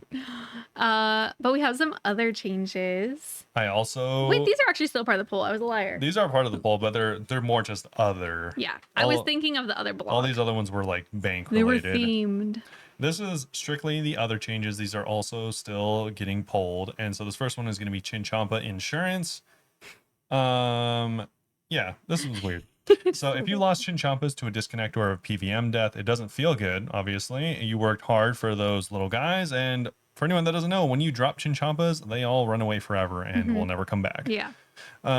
So they are going to be removing the destroy option, as well as making it so whenever you die, they just go to your gravestone or your death file, whatever, depending on how you died. I'm maybe okay with that as long as in PvP you still get them taken, because PvP it makes sense. No, yeah, PvP there's no changes. I'm okay with that. Yeah, the opponent still gets your unprotected chins. Yeah. I don't like this Why? because that's just weird. yeah, that's just how Chinchompas work. Yeah. They're live animals. It True. makes sense that they run away whenever you die. We're also, this one lore wise I think actually makes sense. We're moving the destroy option. Now if you don't want Chinchompa, you just drop it. Yeah, there was makes sense. no reason for you to be like, I don't want this animal, and like you blow it up. Yeah. Like there was no need for that. Yeah, I just think this. The first one, yeah, I get it. It's kind of weird. If you don't want to lose them, don't bring them. There's 1,000 like Don't die. little babies huddled on your grave waiting for you to come Yeah, pick them up. don't die. It does suck if it's like to a disconnect though. Yeah. But that's everything in the game sucks if you die to a disconnect. Yeah, exactly. Next one? The Oh, next wait. one I actually really like. I like this too. Yeah, so this is bonfires. Yes. So they're just going to be making it so that the XP per log, which is currently like 30% or something extremely low, they're just going to be keeping the XP per log as it is. The normal XP per log that you Yeah. get when you're fire making. So let's say you get 100 for a maple log. Normally right now you'd get like, I think it's 30. Like it's an incredibly low amount. I tried doing this as an AFK thing at work one time. It's really slow. The XP was so low, I didn't even know I was getting XP. Yeah. So It's definitely fun for hanging out, chatting to people though. yeah. The thing is just as an Iron Man, like literally this is just unusable for anyone that isn't a main buying thousands and thousands of logs. Even then it's unusable. AFK It's so this. slow. Yeah, like you would really have to be AFKing this and like super optimizing your time for it to be worth it seems, and you'd have to have a ton of logs. So what they're doing is they're keeping the XP rate the same. So 100 XP will be 100 XP, but you're just going to go a lot slower. You already go slow. Yeah, but even more so that the overall XP per hour is lower than individual log burning still. Lighting your own logs of the GE is going to be fast, but at least now we have a good second option. Yeah. Next is gout tube. So right now, the higher your wood cutting, the harder it is to get a gout tuber. Doesn't make sense. Which makes so much sense. Instead of punishing players for leveling up, we're flipping the script so that higher woodcutting levels actually increase your chance of finding one. This means less time mindlessly chopping jungles, more time doing literally anything else, and maybe, just maybe, less frustration when trying to get your hands on this elusive root. Definitely would vote yes on that. Why wouldn't you just use a skip token on it? Please. So the next one's going to be the Incamdo Hammer. A lot of people were just wondering, it's not a weapon, why can't you bring it to Intrana? So they're like, yeah, sure, this is totally not a weapon. So they're allowing you to bring the main hand or the offhand variant of the Incamdo Hammer onto Intrana without getting hassled by the monks. It does say, though, that it's considered a weapon. It has 0 stats and doesn't speed up an unarmed combat. No, yeah, So it's kind of weird. So it's like you're just punching someone. Yeah, I almost it's said the fisting. it's the exact same as being, bare fist. Yeah. I literally almost said fisting, not even trying to be funny. You can use it on main hand or offhand, by the way. Miscellaneous. These are a few neat quality of lives to remove the headache of some of your daily grinds. I don't like These this. are unpulled, as we're confident you'll like them. Yeah, I don't like this first You one. shouldn't be confident. I kind of like this. So, auto queuing Bird's Nest. With this update, click once on Bird's Nest and now they'll auto queue. You can relax while the nests open themselves in orderly fashion. No more frantic clicking like a maniac trying to keep up with them. Nests of the same type will be open first, so you're not jumping between different kinds in a disorganized mess. I actually like that. I've had so much from killing mole and turning them in, so I like that one. I don't like this. But I get it. Yeah. I get not liking it, to be honest. Yeah, like if I wanted to do those ones, I would do those ones. It's not like I have 10,000 birds' nests that I need to go through. Like this isn't an herb situation, which I also don't like. There's an NPC for that. Yeah. But this isn't as bad because you don't have like 10,000 herbs, but you have 10,000 herbs. You don't have 10,000 nests, chances are. So I don't know why this was even needed, and I don't like it, and I don't like that you can't opt out of it. I like it, but I get it. Next one. The next one is going to be keeping the bird's nest. So normally whenever you do get a clue scroll with a bird's nest, it drops Beginner the bird's nest. specifically. Oh, never mind. I thought you were going to say it wrong. No, I was just going to say normally it drops the bird's nest, but now you also get the bird's nest. Yes, so beginner clues, you get to keep it instead of disappearing. Yeah, so this is, like you said, specifically for beginner clues. Sorry. This has only always been a problem with beginner clues. I thought you were winging it and you were messing up. My bad. No. Next is streamlined settings for new players. For new players, we're making the settings menu easier to navigate. We'll hide some of the options that aren't immediately relevant. I wish they would say because they messed up the experienced new player thing just like 2 weeks ago. I wouldn't hide anything from anyone personally, so you're not overwhelmed by the full range of settings right from the get-go. It's a simpler, less intimidating experience of newcomers. I don't love hiding it. If someone is immediately going into the settings, they let them see the settings. Already are interested in what they're doing. You should just let them do that. Exactly. You're not going to have a noob be like, let me read all of these settings and get overwhelmed. No one does that. I kind of like whenever I first start playing a game, like go through and look at all the settings and be like, what can I change? Yeah, don't hide it. Yeah, it's weird. That's crazy. The next one is, did you know? That's going to be the tip in chat. So to help get a helpful did you know tip when you log in. So from useful hints and fun facts, these tips will appear in the chat and you'll be able to customize the colors and the settings. Not your thing, you can toggle it off. Kind of cute. I don't like this change, but I'm glad you can toggle it off. Yes, I don't love it, but you know, I don't love it for selfish reasons because I'm like, okay, well, I make my videos about Bunebape life hacks. Like, now people are already going to know them. So, selfish. Yeah, I guess so. Wise Old Man update. The Wise Old Man is expanding his services. He will now accept a wider range of quest-related items when you use his service to remove items from your bank. So if you don't know, by the way, maybe I'll make a short out of this. You can go to the Wise Old Man and he will declutter your bank and get rid of anything quest-related that you no longer need. Yeah. I didn't know that for the longest time. Same. So now it's going to get updated because I been swear, a long time coming. There's some stuff in your bank that you see left over and you're like, why didn't you take this? Yeah, and also there's been a lot of new quests added. So that's true. Yes, so much new stuff. Yeah. And also, just to quickly go back, and I know someone's going to be like, well, why don't you like the did you know tip? It's just helping new players. I don't want them to inform new players on things that are irrelevant and let them think that they're relevant. Players discover things. It's small things. Yeah. Yeah. But chances are the game will let you discover things when they are relevant. I don't need you telling me about raids or something whenever I'm in Varrock. What I think would be nice if you're new for it to be like, did you know that strength is the skill that dictates how hard you hit something? Like little things like that. I guess so. But the thing is, like, I just imagine it being such a finite amount of things that they would actually really need to inform you on that this would quickly just get toggled off by everyone or become annoying. I could see that for sure. Or just, like I said, tell you about stuff that isn't irrelevant. Next up is Shades of Morin. We're adding an empty option to the coffin while inside the bank interface. This will allow you to directly deposit shade remains into your bank without any extra steps. Big. That's cool. Yeah. Yeah. No more delays at fishing spots. So for anyone that has been to a fishing spot and then it dies, there is a weird delay in between when you go to the next one. You have to click it again after your character stops being weirdly Several delayed. times. This is definitely a good change. Toggle for snow effects. For players who might find the snow effects on Warworth Island uncomfortable, we're adding a setting that allows you to toggle the visibility of falling snow. Accessibility matters, and we hope this update will give you the option to enjoy the game without those extra visual distractions. Yeah. Crazy it took them that long to add that. Yeah, I like this. I don't like the snow effects, so this is good. It's weird because, like, it's kind of like, you know, like the ship stuff. Whenever ships move, you have the option to toggle it off. Anything that is that disruptive on the screen should honestly be optional. And it doesn't add to the game at all. It doesn't. I might keep it on because, you know, it's kind of cute, but I get why people wouldn't like it. This one's kind of cool. Yeah, because you like Giant's Foundry. I do feel like it should have been pulled. It is a change to the gameplay by a significant amount. The toggle for snow effects is a great example of an unpulled change. Yeah, that just strictly is better. Yeah. One, you can turn it on. Visual. It's visual, so it doesn't impact players. If you want to turn it on, you can. Yeah. But it's overall better that you can turn it off. Exactly. Some of these are like this next one's one actually literally changes the way that the game works to an extent. So it says in Giant's Foundry, for anyone that doesn't know, if you do it incorrectly, you lose perfection of your weapon.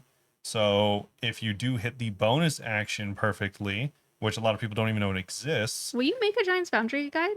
I would actually use that. I don't know, maybe. You should. But if you actually hit the bonus action perfectly, then you'll recover a portion of the missing quality that you might have messed up on earlier. This should make your bonus actions even more rewarding, even though they already extremely are, giving you a little bit extra for your precision. Next up, oh, yeah, we wanted that one pulled. Yeah. It should be pulled. I like the change, but it should be pulled. Yeah. No more delay with cat chasing rats. We're fixing the delay that's caused when the cats chase them. Your character's action will no longer be delayed during this animation, making it smoother to get things done. Yeah, that's fine, I guess. They updated the trap placement, so they improved the trap placement of various spots, making it easier to set up things and more efficient if you're looking to maximize your hunter training. I wonder what they mean by that. Well, maybe you can try it because one of the best spots is going to be for salamanders, so maybe you can try it there, which should now feel much smoother to place and not as awkward to set up. I'm wondering what that means. I honestly just want it to be like, I think all traps should be like Chinchompo traps, where like you pick them up easily and you set them easily. They did change salamanders to do that now, right? Or they were talking about it at least. I don't know. I just remember you used to like leave the rope on the ground. Either and they you had to go pick up the rope and then. Yeah, they either changed it or this is it. Because they definitely mentioned like, yeah, it made no sense to get to pick up a net and a rope every single time. Yeah, it's like you could just right click, reset trap. Yeah. So yeah, anyways, if that's what they mean, cool. If it just makes it like smoother animation wise, I guess that's fine too. There's a chance it's already in the game like that. Yeah. I don't know. Small meat pouch. So be able to use the small meat pouch near banks. This is a small change, but we love small changes. You really like this one because you even skipped the last one. So they're making traps stackable. Oh, there's 200 in a row. That's what I got confused. So they're going to make traps stackable. This will make it much easier to carry and deploy traps without consistently needing to go back to the bank. Less space, more traps. What's not to love? Catering to ultimates, I see. Yeah, I was going to say, I actually don't like this change. Or I don't like that it's unpulled. Yeah, that also seems like a pulled one. I could see ultimates not liking this. Because I know ultimates are like very big on integrity and stuff. Bro. Like they don't like unpulled changes that affect them. Yeah, the thing is, like I'm saying, they're making the game easier when people aren't asking for this. Yeah. Even if they were asking for it, you have to think about who this affects. Like this removes the like the coveted nature of certain accounts. Exactly. Weirdly enough, as that is.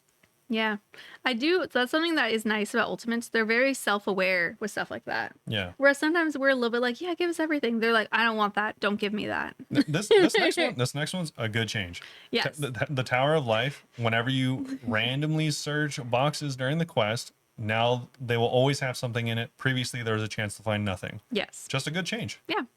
Wintertot. The warmth overhead bar in Wintertot will be made narrower to avoid visual clutter, especially during populated fights. And additionally, the player health bar will no longer appear alongside the warmth bar when you get hit by the cold. Good change. Unnecessary to have both bars when only one matters. Yeah, I think that the best unpulled changes are ones that don't actually affect the game at all. Yeah, like they're just it makes it feel better, but not something that's like now how do I explain what I'm trying to say? It doesn't give you a bonus like Giant's Foundry. Yeah, it shouldn't. It just makes the game smoother. Have any change to gameplay. It should be something you don't even think of. Yeah. And it should be something you continue to not think of after it's changed. Yes. So yeah, a lot of these are good unpulled ones, but some are like a little strange. I'm not gonna lie. Yeah, definitely unnecessary. And this isn't the end of it. There are more unpulled things coming up. Yeah. Oh, in the update. Yes. I think these are pulled. No. I think they. No, they are not. I promise you. All right, so we're back. It's the next day, and we are going to go through this blog, even though it's yet again been updated. Another one. They So- are missing the mark lately. Yeah. So this one that we're about to go through and we're about to complain about has already been fixed, but I'm still going to complain about it because it's kind of weird that it even existed. It's an actual update, though. This is not just a poll. Yeah, this is this week's update. It was all quality of life related, and yeah, we can jump into it. Cool. All right, starting out with some farming quality of life. And Robert's right. We didn't ask for some of this. Some of it we did, though, later on. Yeah, some of it. Yeah, we were both right. Anyway, gardeners are finally grounded. No more chasing them down. Those days are over. Instead, they've been lovingly trapped within a 3-tile diameter where they'll remain forever in their tiny self-made garden prison. So they're just stuck in 3 tiles. Spoiler alert, this has changed because people did not like it. Yeah. Should we say our thoughts as we go? Sure. Yeah, I thought it was a dumb change. I thought it was like kind of looking weird, but I was like, I guess if people don't want them roaming, whatever, but No, it would look this kind is of dumb. lame. This would be the same as just at this point you'd have justification to make Every NPC stand still. Yeah, just a static character, which would look dumb. Yeah. That's not all because the leprechauns have moved. Leprechauns are now hanging out closer to herb patches, making it quicker and easier to access your storage. Yeah, also dumb. Yeah. That one, it was fine. The leprechauns aren't exactly far though, so. The thing is, they also did it in such a bad way that the leprechauns, for instance, would just be like standing randomly kind of closer to the patch, staring in a random direction. Really? Yeah, like it wasn't like they were facing the patch or like near a tree. They were just literally, they would just be standing like in a random location, like 7 tiles away, pointing in the like a complete opposite direction of where the patch was. It's not like they took the time to like actually make these new locations like actually optimal. A lot of speedrunners said that these locations were actually suboptimal, not just for the leprechauns, but also for the farmers That's funny. that took The care gardeners. of the gardeners as well. So honestly, just a fail all around. Like thematically, it was weird. Also, the location was bad, and a lot of people that were like into like lore and like just seeing NPCs do what NPCs would Yeah. normally be doing, everyone lost. Yeah. So blog update. They have reverted those changes already. Many of you let us know the new leprechaun positions weren't as helpful as intended. Others felt the original placements were already well placed and part of the rhythm of farming. Similarly, while locking gardeners to a small area was meant as a convenience, players felt it took away from the world's liveliness and charm. Yeah. Yeah, like that's kind of lame. It's like, all right, let's just make all mobs in the game, good or Stand bad, still. whenever they spawn, they stand there. Yeah. These changes came from a backlog ticket that had been sitting with us for some time. In hindsight, they should have been communicated more clearly and likely pulled, Since 2004. as we do with some other quality of life changes. We're actively reviewing our internal processes to make sure these kinds of updates are surfaced earlier and given the same visibility and scrutiny as other game changes. There is one more thing related to farming that was actually, I think, a good unpulled one. What? I'd like to know your thoughts. This one did not get changed. So they made so in planting and like putting seeds into the plant pots, it's just going to keep planting them until you run out of seeds or pots instead of manually clicking them all. Same with watering. I like that. Again, I don't really... They didn't revert that one. That one's still in game. I don't really think it's that big a deal, but also I don't like it. Okay. Also, you can't toggle it. Yeah, I think a lot of things like that should be toggleable. Yeah, the thing is, like, how many trees, like, do you just routinely buy 1,000 seeds and 1,000 pots and then just start blasting? No, this isn't a problem people run into. You didn't need to change this. Robert, do you remember when I used to always plant my own saplings? Yeah. I would never buy them. Yeah. So that's why I appreciate this, because I would do that a lot. No, you wouldn't buy 1,000 seeds. That's what I'm saying. I would wait until I had a stack of seeds and then do several inventories. Yeah. Yeah. So I like that, but I mean, whatever. I think that's a better example of an unpulled change. I was talking to Robert and I was like wondering, because we always say like, oh, they should just add stuff in the game without checking with us, without pulling everything. But like, You're making me doubt that right now. Like this Bro, week. Ugh. tell me a great example is like, for instance, they didn't pull these things. There was 3 things back to back just now in the very top of this week's update that were not pulled. No one asked for them. They put them in the game because they thought they were good changes, and they were significant changes. Yeah. Tell me why they pulled moving a singular bush For the fairy ring. for the fairy ring in Ardoin. Yeah. Like, how you gotta be in the middle somewhere. Like, this is ridiculous. It's weird. I don't really understand how they decide what they are and aren't going to pull. It's really weird. It doesn't make sense. This is way more impactful than that singular bush would ever have been in its lifetime Yeah. combined in just a single one of these, and you did 3 of them. Yeah. I don't know where I want the line to be, but they're still finding it. That's for sure. Yeah, this is I don't know. Like I said, similar to the last blog we just talked about, just like you really must have put an intern on this because it just wasn't thought about. Yeah. The next stuff, I'm pretty sure were a poll, though. Yeah, So well, hopefully. I'm pretty sure it was because I remember talking about this. Yeah, it definitely should have been done a long time ago. Whether it was a poll or not, it's good that it's done. Mm-hmm. So this is about autocasting.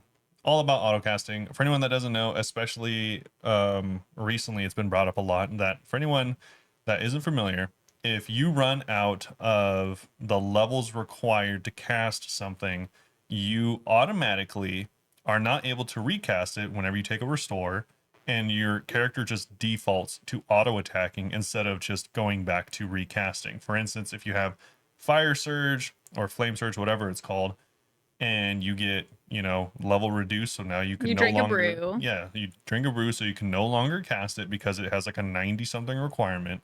Then your character, instead of going back and being like, all right, cool, I've restored, now I can use it again, your character's like, I am dumb. Your character completely forgot that you ever were autocasting. Saradu and Bruce actually have amnesia in them as well because I no longer know Remember what you want me to do. I'm just going to go up and hit this player on the face because I don't actually want to flame surge them. So embarrassing when you are doing hard content, especially, and that happens, and you're just like, I just bonked them. Yeah. I look goofy. And this happens in PvP all the time because obviously, I'm thinking it happens to be PVM all the time. Yeah, because I mean, you can't use charge staff, so like people obviously are using flame surge a lot there. You can autocast in PvP? You can autocast. Yeah, you can autocast, can't you? I don't know. We're gonna find out later. Yeah, let us know if that's a stupid statement. I thought you could autocast in PvP. I know you can't use charge staffs. Yeah, you definitely can't use charge staffs. You might be able to. Well, let's go through and read this because they might have said something about that. This has never happened to me. I just imagine the first thing I imagine is that if you're autocasting in the wilderness and then like you brew and then you're like, all right, I'm gonna run up to this guy that's tri-breeding me and bonk him on the head with my staff. Either that happens or you can't autocast because I know I have gone thinking I was gonna freeze someone and bonked them. Yeah. But I don't know if that's because autocast didn't work or if because of my own fault, like I lost it. Yeah, I don't know. So anyway, your autocast will now stick around even if you don't have the level or runes to cast a spell. Once you regain the requirements, it'll automatically resume casting. Select any spell to autocast, even if you lack the level or runes. Autocast will not be cleared if you temporarily can't cast the spell. And if you ran out of runes or got drained, your selected spell will be grayed out until you meet the requirements. So you're not going to be able to like sneakily still do it. It's just going to be like waiting for you to get your stats back up. True. And these are some things that actually haven't changed. So when autocasting is still cleared whenever you weapon swap in the wilderness. So if you are tri-breeding, then you will still have to change to the autocast yet again. I think that's probably why people don't autocast because you are swapping weapons so often. Or they autocasted the first mage and then from there on. Yeah, I could see that. You still can't cast spells you don't meet the requirements for, obviously. And also autocast is still cleared when using spellbook swapping. So it's not going to hold on to it forever. All 3 of those things make sense. I don't know. I just thought of this, so I don't actually know how I feel about it, but I think it would be kind of interesting if you could set up like a 3-spell fallback system. Like if you can't do wave, then it'll just do the next one. Yeah, exactly. So you're like, all right, I start with surge, and then it's like, well, you can't do surge. Well, I'm carrying bloods anyways, just do wave instead. And it's like, oh, you brewed down so much you can't do wave either. It's like, all hit him right, with a bolt. Yeah, do something, do some kind of damage. So I don't know how I feel about that one. But I don't know, but I thought it was kind of interesting. But anyways, What's in it for you? So level 3 accounts can now avoid gaining combat XP. For instance, if you are left there, you know, just trying to get as much magic XP as you can and you're AFKing and then you run out of runes, go up and just start auto attacking the mob, thus ruining your magic pure account or something. That won't happen You anymore. know, I remember that happened to Subs. Not quite that, but he got like a drop somewhere and he equipped it as a joke and had auto recast on and hit a mob and it leveled up his level 1 defense, I think. No, yeah, it happens all the time. And it's funny because that makes me think like, all right, so if you are set to auto casting, then you will just not attack if you have no runes. I think you'll probably just stand there. Yeah, you'll just sit there. So be careful with Slayer that you don't like. Yeah, if you get messed up. if you start splashing on a rat, watch out. He might actually kill you. I was thinking like neck rails. No, Okay. no, just kidding. Also, no more tragic misclicks in high stakes fights. Your spell will be ready when you are. Definitely happened to me at Inferno where I go to freeze something and I don't. I Yeah. go to hit it. Yeah. And it's really scary. Yep. So that's nice. It's, I like that one. I think it's a really good change, especially a lot of people brought up that change. I forgot when it was. It was like last year we were talking about a lot. Yeah, because I forgot That's what why I think we pulled it. I forgot what change they made to standard. They made a change to standard that a lot of people. Oh, the autocast doesn't have a delay. Yes, that's what it was. That one's nice too. Yeah, because they're like, oh, it doesn't have delay, great, and then everyone's like, wait, but it still has this really dumb this functionality. goofy weirdness. If you're here fixing it, just fix this, and it took them like several more months, but I'm glad we got it. we have it now. Moving on to poll 83 Castle War tweaks. So last week we introduced plaudits to the Castle Wars reward shop as a way to offer meaningful rewards for participation. While the goal is to support players who genuinely enjoy the mini game, we quickly saw it becoming AFK abused naturally. So they made some changes. The revised crates now include some untradeable items which can only be used within Castle War matches. That's like Castle Wars arrows and bolts, which have the strength of dragon arrows and dragon bolts, making them powerful tools for the minigame, but these cannot be traded outside of Castle Wars. Meanwhile, the rest of the crate contents, like blight supplies and food, remain usable and tradable, but we've removed high concern items like rune and gold, which previously were enabling the crates to serve as profitable AFK moneymakers. Yeah, I think I like this change, obviously, but I kind of find it troublesome a little bit because it didn't really fix the problem. Is that people were easily able to abuse AFKing. I just don't know how you would fix it. I don't know either. I mean, they could have.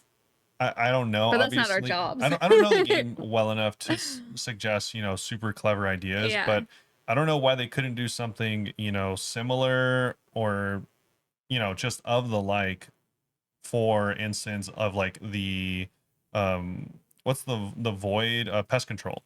Oh yeah. Like because pest control, if you don't do enough stuff, you don't get a reward. If you don't do anything, if you're just sitting there defending the Void Knight in the middle, you can actually you can do so little that you can actually just not get points. It's actually annoying because sometimes you will be trying and it's like you didn't try hard enough because there's so much other people in the game. Yeah, exactly. It's so kind of it's funny. like, I mean, maybe not to that degree, obviously. Yeah, and of course. I don't know if this is a dumb suggestion, but I mean, maybe something akin to that could have been a better fix here because people can still AFK this. I'm not saying that it'll ruin the economy anymore or anything like that, but you'll just ruin other people's experience. Yeah, I agree. So it's like kind of annoying. It feels like they could have tackled this in a better way. How do we feel about the untradeable things that you get, the arrows and stuff? I mean, I think that's fine. It serves the same purpose without affecting the economy. I feel like you should be able to like keep it there though, because otherwise it's just another thing in your bank. Yeah, I guess that's so. a small complaint, but that's my little complaint. Who's gonna keep these unless they're actual people who are really into it? I guess. Yeah, that's fair. Like chances are you're gonna bring your own arrows anyways. Yeah. So it's like True. The only people that are taking advantage of these are people that actually do it. So they're going to keep monitoring how things go. They are open to more changes or feedback. So if you guys have a good idea on how to help the AFKing, feedback, go let them know. They also made the following tweaks. So the message telling you that you cannot attack a teammate in Castle Wars is now filtered. The Castle Wars rune pouch will now enable free cast of Humidify. Logging out and back in a game of Castle Wars will no longer magic another rune pouch into your inventory. And the new barricade cap restricting teams to 7 barricades outside and 10 inside the base now only applies on dedicated Castle War worlds. Yeah. Cool. And then the next... I haven't tried it yet. Yeah, hopefully that made it better. I mean, yeah, they definitely fixed the economy thing. I just hope that it's... I mean, it's probably It's still dead good. content, right? Yeah. But yeah, hopefully whoever's playing it still likes it. Next up is a music update. So we're talking about the 8 to 16-bit music. Yeah, now that this is the second week that they've done this, I'm kind of more on the fence on this. I still like it. I think it should be toggleable though. I I definitely agree that it should be toggleable, mostly because like, you know, with all of the stuff, especially the unpulled changes, but just a lot of the changes over the like Some people are getting last really year. stressed about losing the OS aspect. I mean, they kind of are modernizing things that people aren't. The thing is, if a lot of people are calling for something to be modernized, maybe you should take a look at it. Like the HD. Yeah, maybe.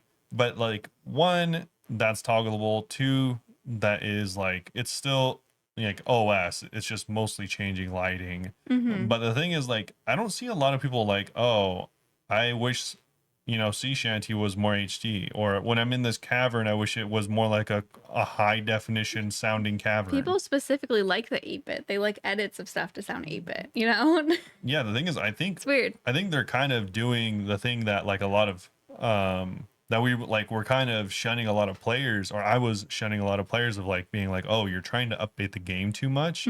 But like they're kind of doing that like to themselves with like the atmosphere of the game. Like a lot of people like this game because it is trash in a lot of ways.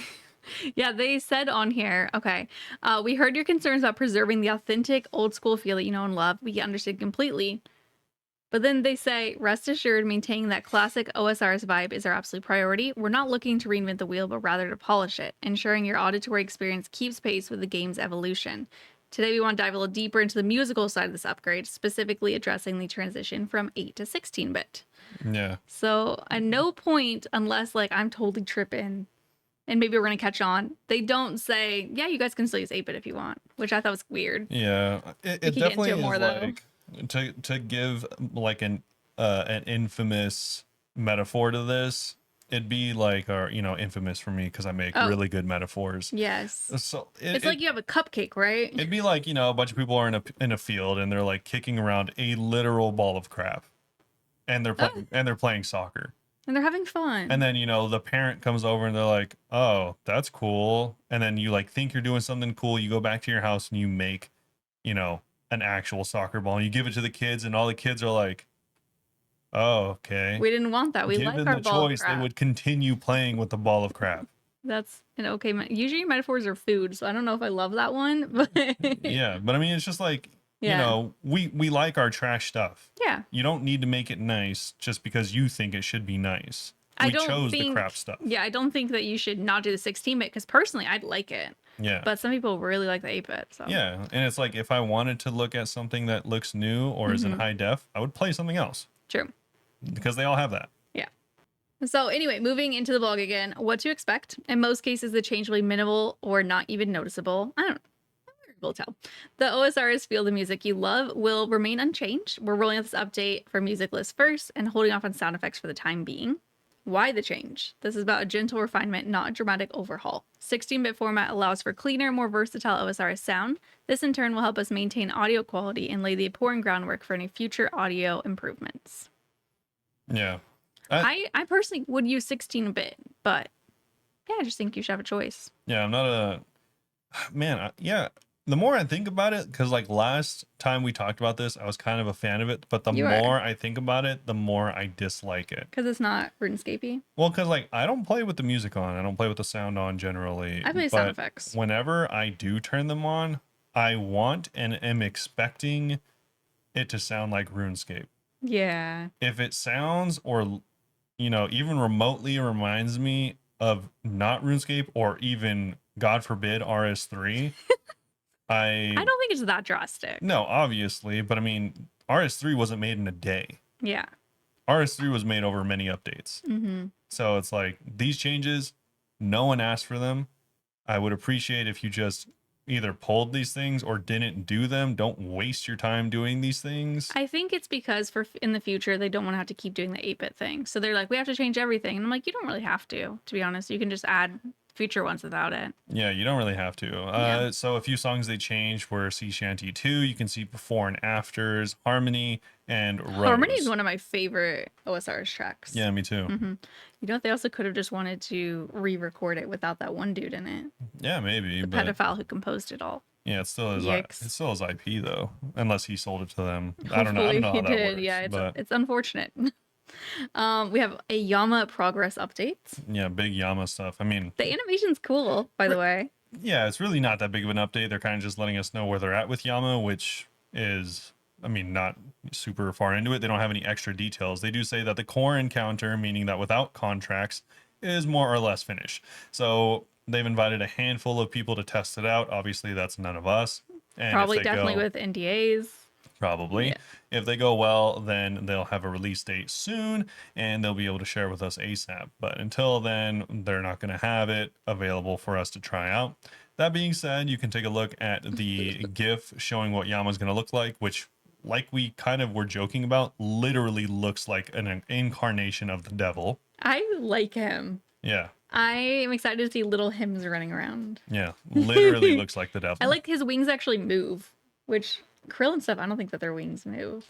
I don't know. I don't go to Krill enough. I feel like I'm also doing a bingo this weekend, so I might be I going feel to like Krill. Draken's wing moves. Draken? Yeah. Who's Draken? Draken? Like from the quest? Yeah. I'm thinking pets. No. Draken, like the actual, The actual vampire. mob. Yeah. Okay. Yeah, I think it looks really cool though. I like the throne. You just know his back hurts. Yeah. He's no, for not sure. leaning against it. He's just like there. Ergonomically makes no sense. I mean, to be fair, he has wings, so I doubt he rests on his back often. Do you think he like holds him up, keeps his posture good? I don't know. But yeah, so we have that. Something else we have, which is really cool, is they took a lot of players' feedback and they actually changed the look of Oathplate armor. They are gonna keep it called Oathplate, by the way. They Yes. said. They do say that it's like, if anyone's this is unfortunate that they decided to go this route, because I understand why they did it, but they are going to be keeping Oathplate in the main name. So anyone's like, oh, you're going to call it Oathplate plate legs? No, they're just going to call them Oathplate legs. Oathplate being one word. Yeah. And then Oathplate chest, Oathplate helm. I think it would have been so fun to have Oathplate plate legs. I think it would have been potentially better to like stick with the naming scheme. Some people were suggesting that they use like what was it, like the coos, the cussy, the queese. the queef, the queef. Hello. Yeah, I think it's. I think And they it's were like, "That's not what it is, though, so we're not going to call it that." a hauberk. Like, I guess so. Yeah, but they did change the designs. Unfortunately, they haven't seen our short yet with our designs. I made a short of our ideas from last week. Yeah. It doesn't go out till tomorrow, so it's so embarrassing. They're gonna have to update this once they see my short. True. The first one is dark red, especially dark on like the chest and like the upper legs and stuff, with lighter red. It's got like the little pointy parts. It's got a little flume, kind of intense looking. I don't love the red. It reminds me of like hardcore armor a little bit, Yeah. but you know, it's kind of cool. I'm actually like the original design more. I like the ornate nature It's of the very armor, ornate. It has a lot of like little spikes all over. but I don't really. I'm not a big fan of the large flat surfaces on the armor. It looks like ornate, but also like I don't know, it kind of looks goofy. Like, it doesn't look as cool as like the other armors we have in the game. It just sucks because they really peaked in design with bandos. They kind of did. They did, because now they just keep covering up everything. And Yeah. I'm like, you don't have to cover everything. It was like kind of cool to be like, oh, a chest plate and a skirt for no reason. Like, Yeah. it was It's fun. Like, what large suit of armor will you be in today? I know, and I'm like, I want you guys to see that I'm blue. Yeah. You guys don't even want Especially, blue. I think it definitely could have been way more demonic, considering you're fighting literally something that looks like Satan. That's true. And the fact that it's just hardcore armor painted slightly differently is Yeah. kind of a little bit of a letdown. Yeah, it looks good, but Yeah. I mean, it's the same thing I said to Torva. Like, I kind of wish it wasn't a complete set of armor, a suit of armor. Yeah. Because I still think bandos looks more fun. And they did actually take on a lot of player suggestions, and they made the alternate flex variant all white and black. It's like bright white. I am actually not a fan of this. I think it reminds me of the White Marks of Grace outfit. The Yeah. Graceful. it reminds me of like a more gaudy version of the literal White Knights.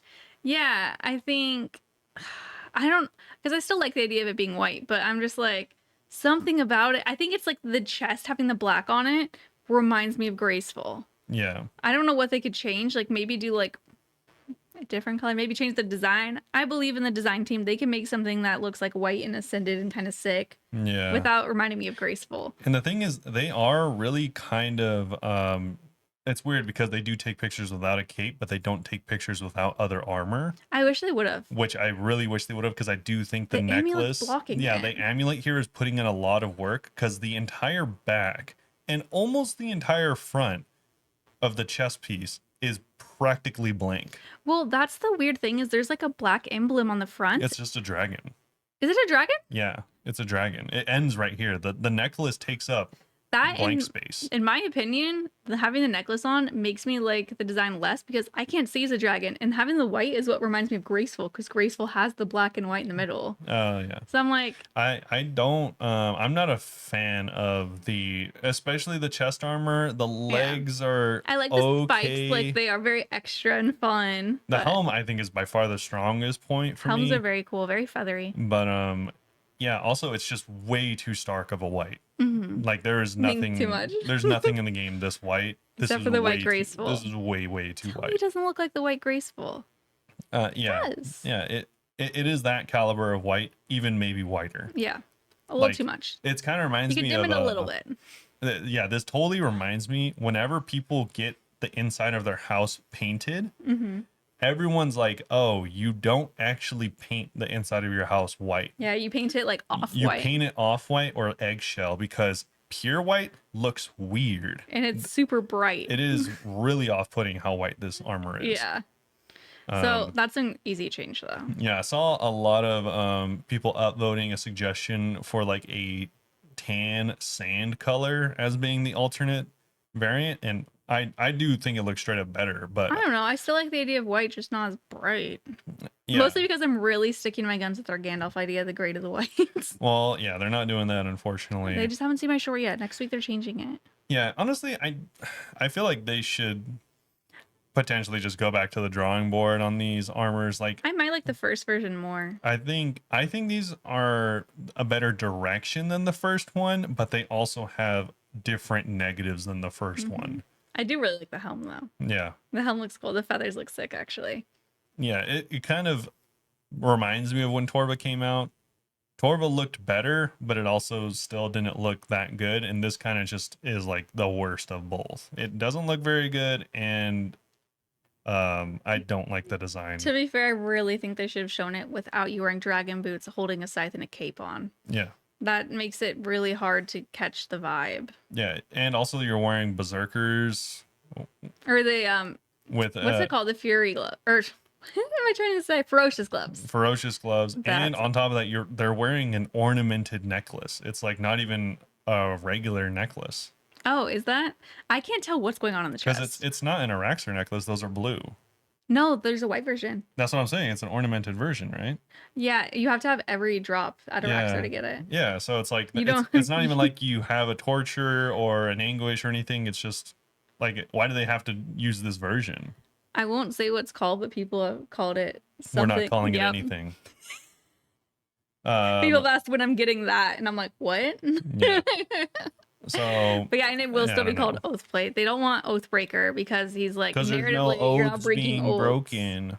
Like, okay. What about Oathkeeper? No, apparently there's no oaths at all. There's just contracts. Anyway, we are gonna get skilling down here, which I completely forgot about and or don't remember. There's gonna be because you can make your own.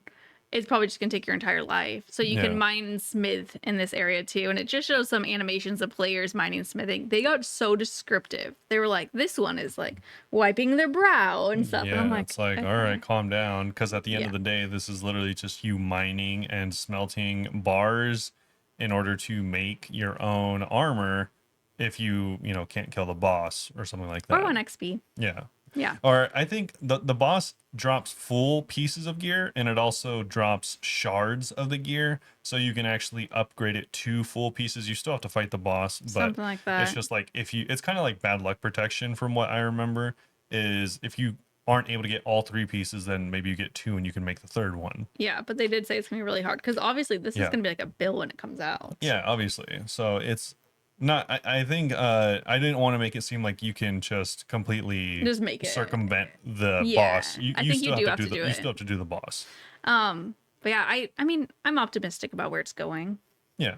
But yeah, that's the Yama. Yeah, something I'm super optimistic about is the egg extravaganza. I think it's actually cute. Oh, really? That's Yeah. funny. Did you read it? Yeah, I did. It's like, so you are going to be getting any kind of egg you can imagine. If it looks like an egg In real life. in real life, if it looks, smells, breathes, talks like an egg, then you can use it in this competition. So get an egg-shaped, I was going to say omelet object. We should make a vegan omelet and Yeah, paint it like OSRS. whatever egg-shaped thing you get, decorate it in an OSRS theme, whether it's a weapon, an NPC, or just a really cursed object from the game. Potato cactus would be good. Yeah, potentially could look like the precursor item to the wand you get from Chambers. Could make it look Oh. like that. Uh, That one's not safe for work. what do you mean? It's just an That item in the drop. game. It's an The- item in the game. The Kodai Yeah. plug, No, no, it's the code I drop. and you put it And where? it looks like an egg. Tell me it doesn't look like an egg. It looks like something else. Okay. Well, it has many looks. So you can Many you can do uses. that. That's an option. And then you can submit the picture to the egg competition channel in OSRS's Discord. They do have an egg competition thing, and they're actually, weirdly enough, this has like one of the largest actual prizes. That's why I like this, because they're finally doing the fun prizes for stuff like this. Like the prizes are like better than the cake one, which I'm arguing is way more difficult than this. Oh yeah, and way more expensive.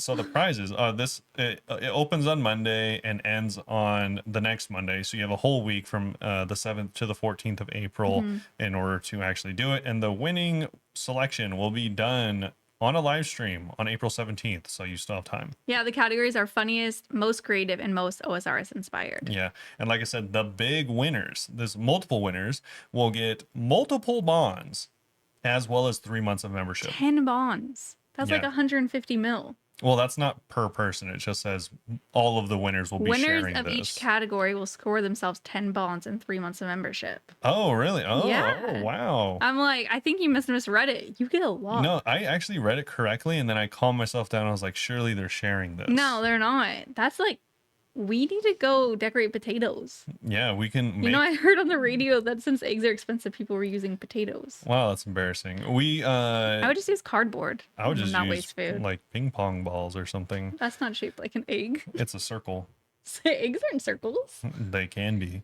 Okay. But Tell it to the egg man. yeah, so if you want 10 bonds and you are just an extraordinary painter or something, then maybe you can just do that yourself and get a That's bunch of fun. bonds. I like that.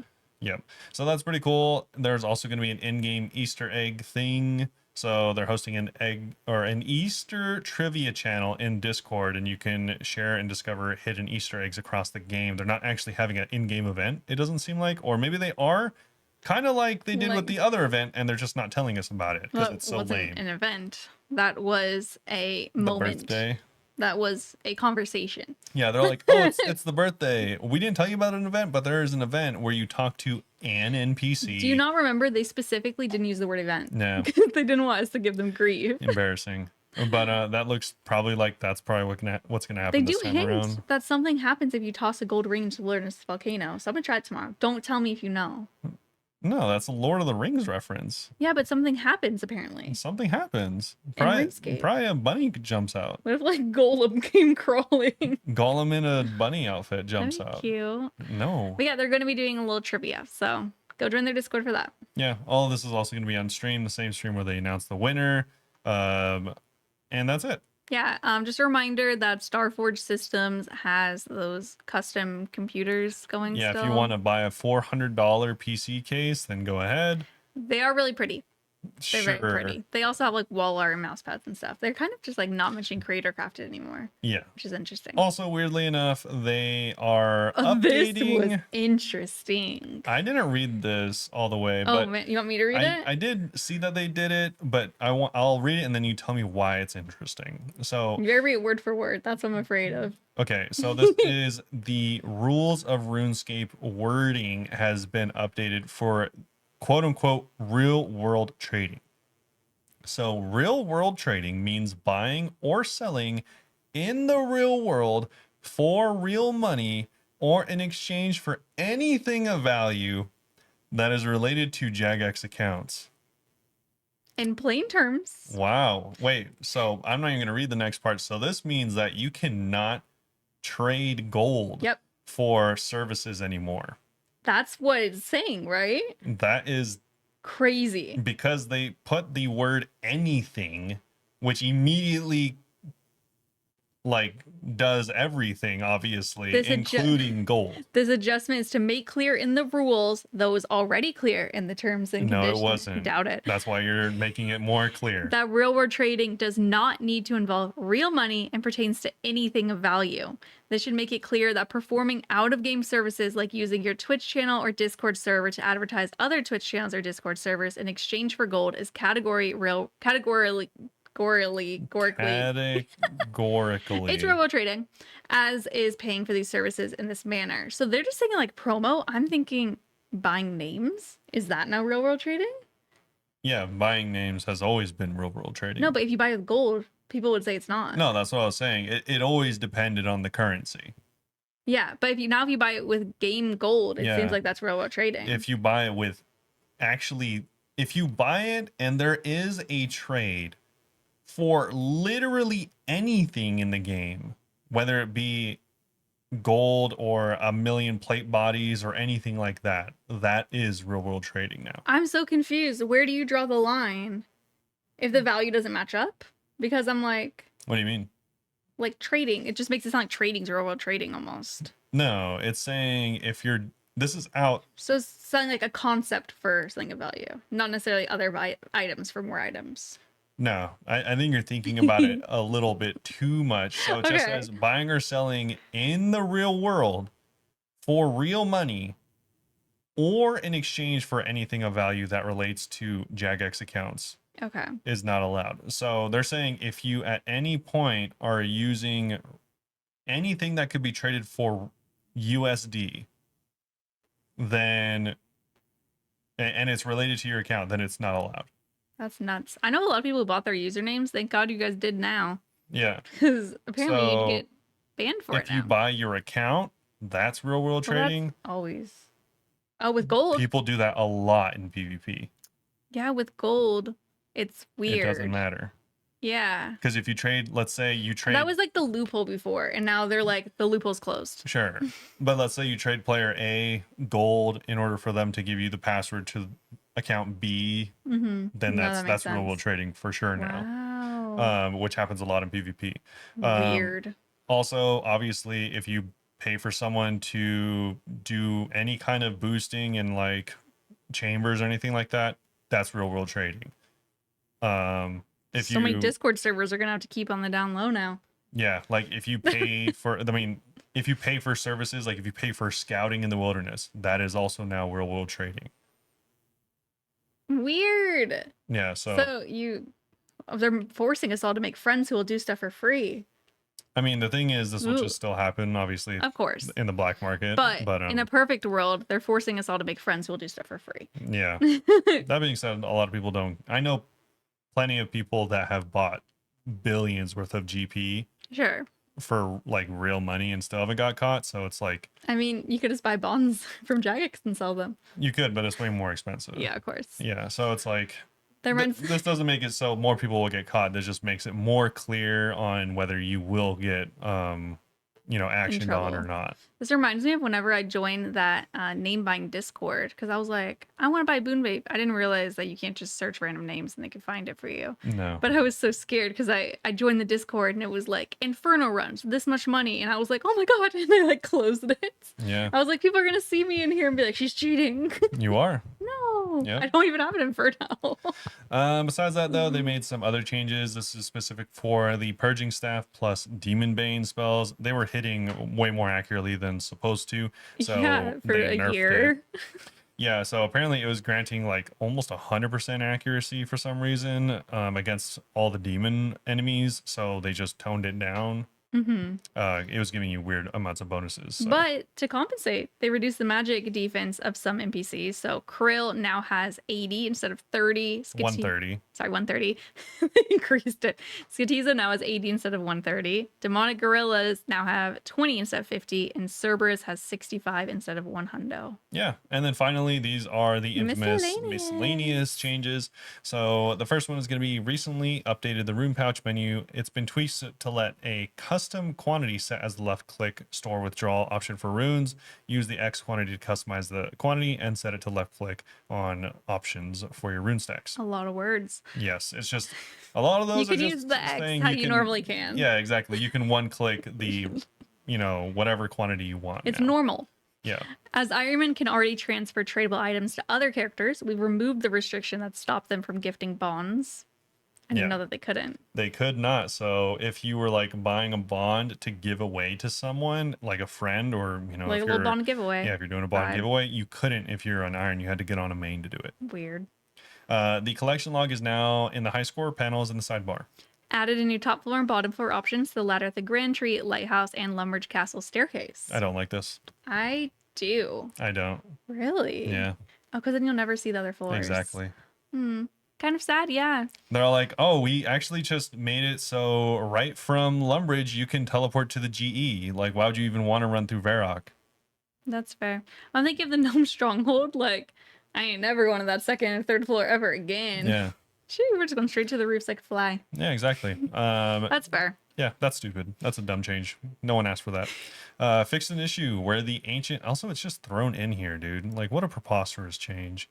So they fixed an issue where the Ancient Scepter's bonus to blood spell healing was rounded down to 0, preventing the benefit from being applied.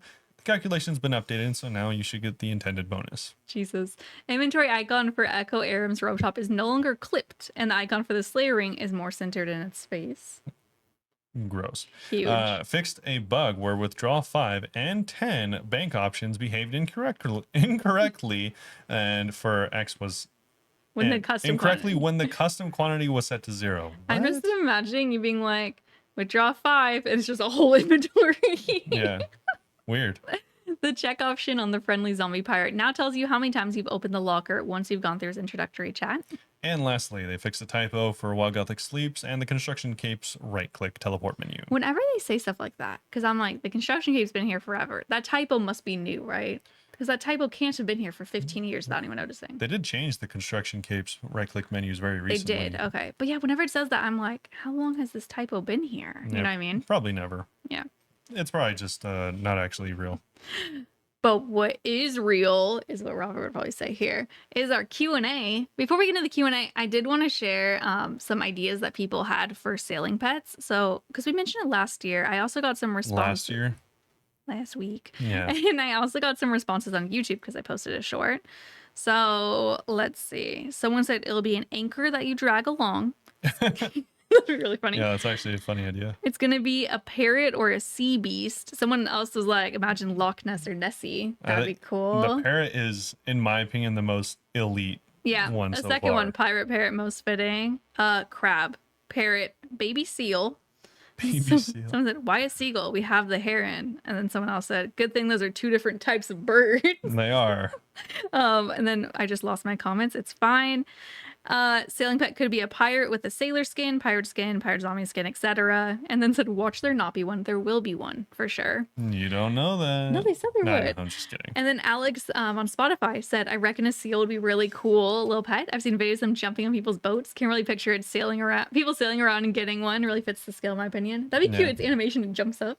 This isn't totally thematic, but I do think it would be funny because they can walk on, on water. On water. Jesus Christ. They don't really go in the ocean too much, but I was going to say a platypus.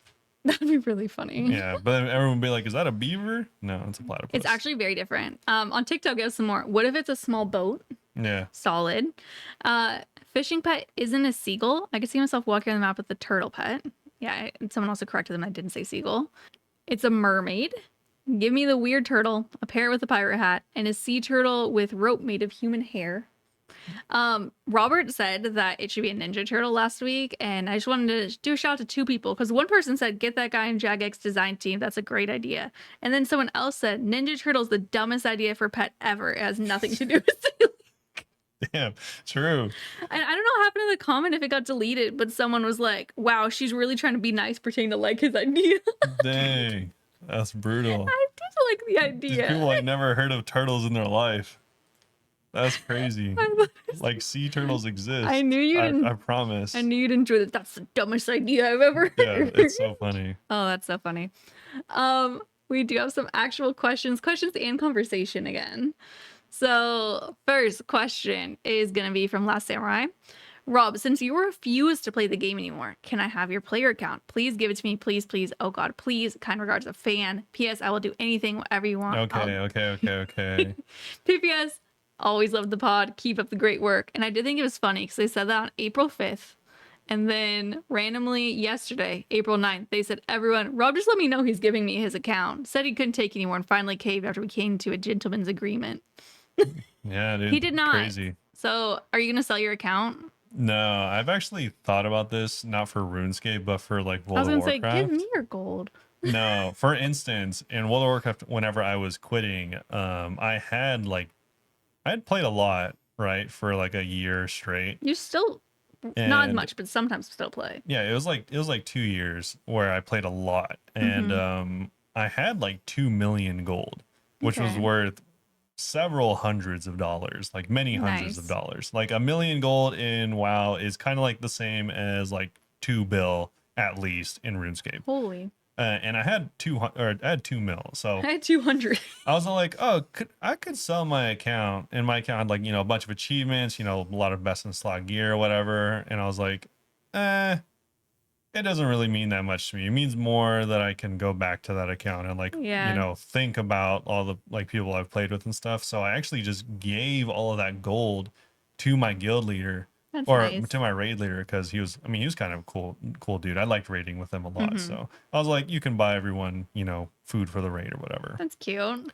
Yeah, I think he said he spent it all last time I asked him. Yeah, I've thought about that. The only way I would ever, because I've even thought, like, if I got a 3rd-edge pickaxe and I was over RuneScape, would I just sell it for gold or for money and just like take the L and get my account deleted?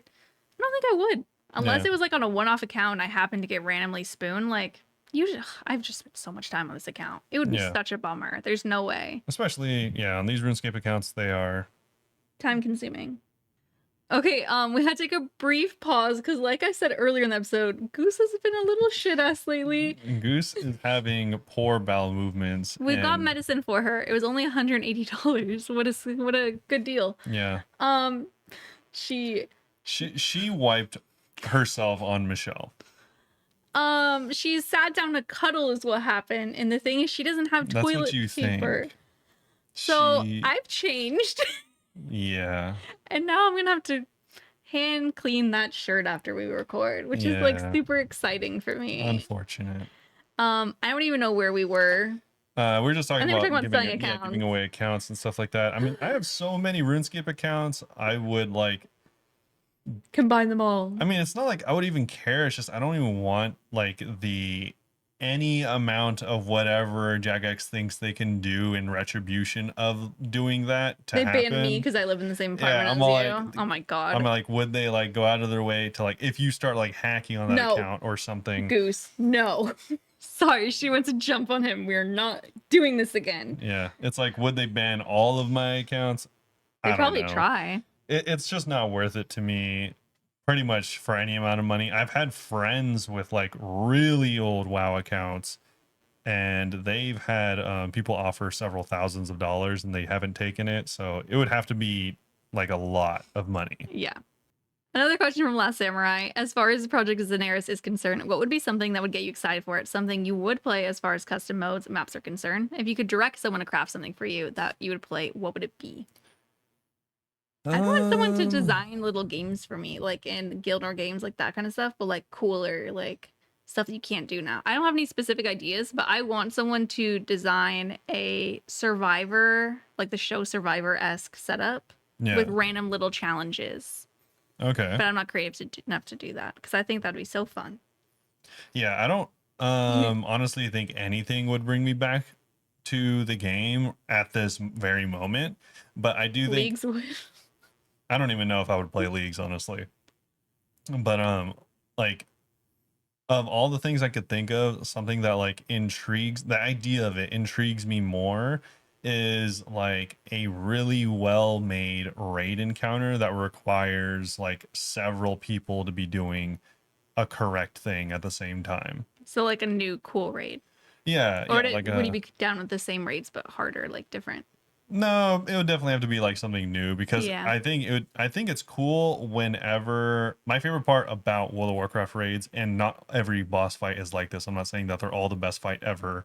I'm just saying my favorite fights are the fights where, weirdly enough, even though it's an incredibly chaotic fight, the culmination of 20 people working together at the same Very time, satisfying. like that allows you to beat the boss. That is like really, really cool. Yeah.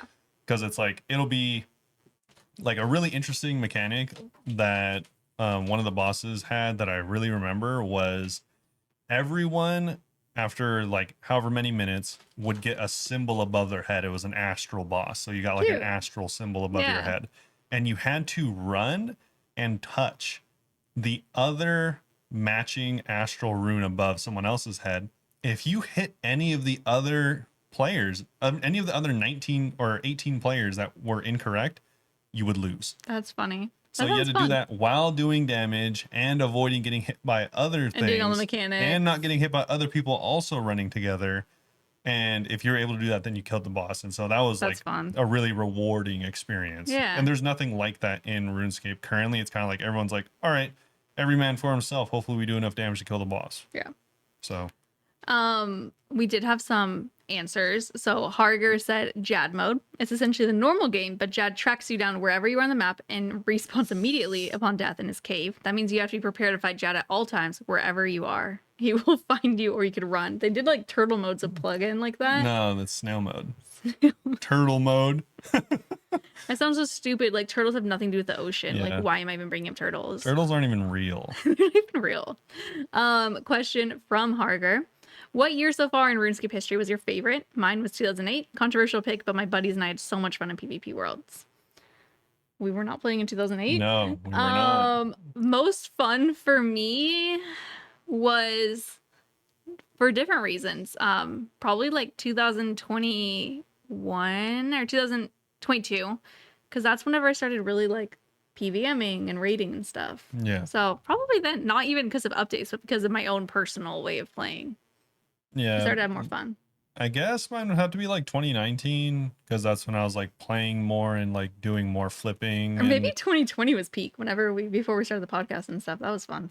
I guess so, but I like learning games more than I Yeah. like continuing to play games. So I really liked learning like how to play the game as a main and stuff like that, and also learning how to make a ton of money. So it was like Oh, you were good at it. that was cool. But yeah, so definitely probably the like first couple years I started playing. Okay. There was some discussion here, so we'll go through that real quick. Matt said 2008 was honestly really exciting, but did ruin a lot of the game as well. Summoning was really fun at first, but ruined combat. HD was awesome, but led to how RS3 looks today. A game stuck between the lovable, crappy look of OSRS and the great look of impressive looking MMORPGs. PvP worlds were a cool idea, but were essentially for Jack to say, hey, we removed the wilderness, but we gave you something better. But there were so many flaws, like the 26,000 trick. People would kill each other with 26k in their inventories would get massive drops. So people would team up to kill each other and become rich. That's hilarious. I got Draconic Visage my first attempt back when it was one of the most expensive items in the game. And the one item PKing was fun, but got annoying. Basically, people would just use one item and try to kill people and keep it on death. The quick chat was really dumb. The two updates that were only positive with no negatives, in my opinion, were Stealing Creation, which might be my favorite minigame, and Fnorb. RIP. because it had some fun games that was separate from RuneScape. I don't know what that is. I wonder if Michelle and Rob know any of these updates since it's before they really Nope. started. No, never heard this stuff in my life. No. I did not play enough back then. Gail did say stealing creation was the GOAT. Moose had a response to that, so I just wanted to say the discussion real quick. Sure. Moose said, everything stated here is totally subjective. RS3 is a very fun game on its own magnitude and can't entirely be compared to OSRS aside from the realm it takes place in. Summoning, arguably with dungeoneering, was the single best update the game saw because it enabled new methods to combat bosses. This can be compared to using thralls in OSRS, though not to the same extent. HD is just subjective. Doesn't matter for some, and for some others, they only play the game because of the graphics. OSRS was more loved for its nostalgic graphics, however, and as a game, it's not nostalgic anymore to that era. The 26k trick was fixed with less than half a year PvP Worlds being out, so people could not take advantage of it. That's a long time. That's 6 months. That is a long time, Moose. I'm sorry, but that's a long time. That is a very long time. They create a system where your normal loot would drop like before, and they took the wilderness away. The normal wilderness was later brought back like it was before, and there's PKing that goes on regular, although not like the old days where everyone met at the ditch. Quick chat was a nice update too, ensured no one caps on their KC, but also enabled a lot of muted people to let others know they were muted. Quick chat's used often. As someone who's maxed and comped on RS3, I think the opinion that game sucks is just mainstream bandwagon nowadays, because everyone that quit when EOC came out didn't give RS3 a chance. EOC is not how it was on release, and lots been fixed and made more playable and fun. OSRS is still better than RuneScape 3 though. I do agree with that last paragraph though. I do think it's definitely a bandwagon thing to say RS3 sucks. Yeah. I've never played it, but from what I've heard, like a lot of people really like RS3. Yeah, it's kind of like as a different game. Like a lot of people like kind of trash on like Diablo 4. I think it's hilarious, which is why I do it. But yeah, sure, it's probably a good game and a lot of people still like it. Yeah. So it's just I hated it so much when it came out that I'm like just not ever gonna play it again. But before dog shit. Yeah, exactly. So it's kind of like that. You know, first impressions are pretty big. Yeah. Matt responded to that. I feel so like, if I sound silly going back and forth. A little bit. That's okay. Whatever. It's fine. This is like the end of it. I understand all your points. Summoning didn't make the game worse per se. It just changed the game, and I didn't like the new game it created. That applies to EOC as well. I know PvP fixes happened, but it was crazy launch that led to more hate from the fan base towards Jagex. HD graphics update was really cool, but I think it led to Jagex slowly design an HD style and not classic style. In OSRS, it seems like they still design mostly with classic in mind. I overall think RS3 appeals to some people, just not me. Can't get past the complexity and graphic style. I heard there are many cool things about the game though. So I liked it because they ended being like, we're best friends, and we do agree a little bit. Sure. And now they're like best friends. Yeah. I mean, RS3 sucks, but whatever. Sure. No, I thought about playing it. I probably won't, but I have thought about it. That would be good for you to do one of your videos on. Maybe. Yeah, we'll get back to the videos eventually. Maybe. We're so busy now that I ordered something from Amazon that got here on Monday, and I have not opened it, and it's Thursday, and I don't plan on opening it until Saturday. Oh, okay. Because we always have stuff to do after work. Yeah. It sucks. Well, let us know Anyway. if you have stuck around this long. Let us know what your favorite year of RuneScape was, or your favorite update. Or if you think OSRS, or if you think RuneScape 3 is fun, because I'm curious about that. Yeah, just answer if you everything have to have we've actually ever played, thought of. yes.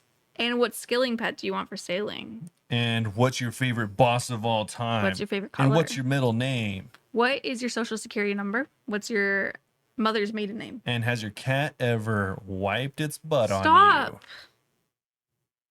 I might put that at the end of the episode if you want to see. But yeah, hopefully you all enjoyed it. If you did, maybe you can even see a picture of Goose wiping herself on Michelle. And if you want to, you can head over and check out our socials for that. Our Twitter and TikTok are Bunebapeosrs. There's going to be no pictures of Goose wiping her butt on me. You couldn't really see. You could see my face, though. I was like, Our YouTube, Twitch, Blue Sky, and Instagram are Bunebape. I stream 4 days a week at twitch.tv/Bunebape. I'm doing a bingo this weekend, the Glancers bingo, and Arcrain and Zesty are both on my team. It's going to be a lot of fun. I'm very excited. I'm going to be playing it more casually throughout the week, so stop by the stream if you want to see that, though. And then, yeah, go watch my shorts. Go do all that stuff. Thanks. That's it. So thanks again for listening. Hopefully you all enjoyed it, and we'll see you all very soon. Bye-bye.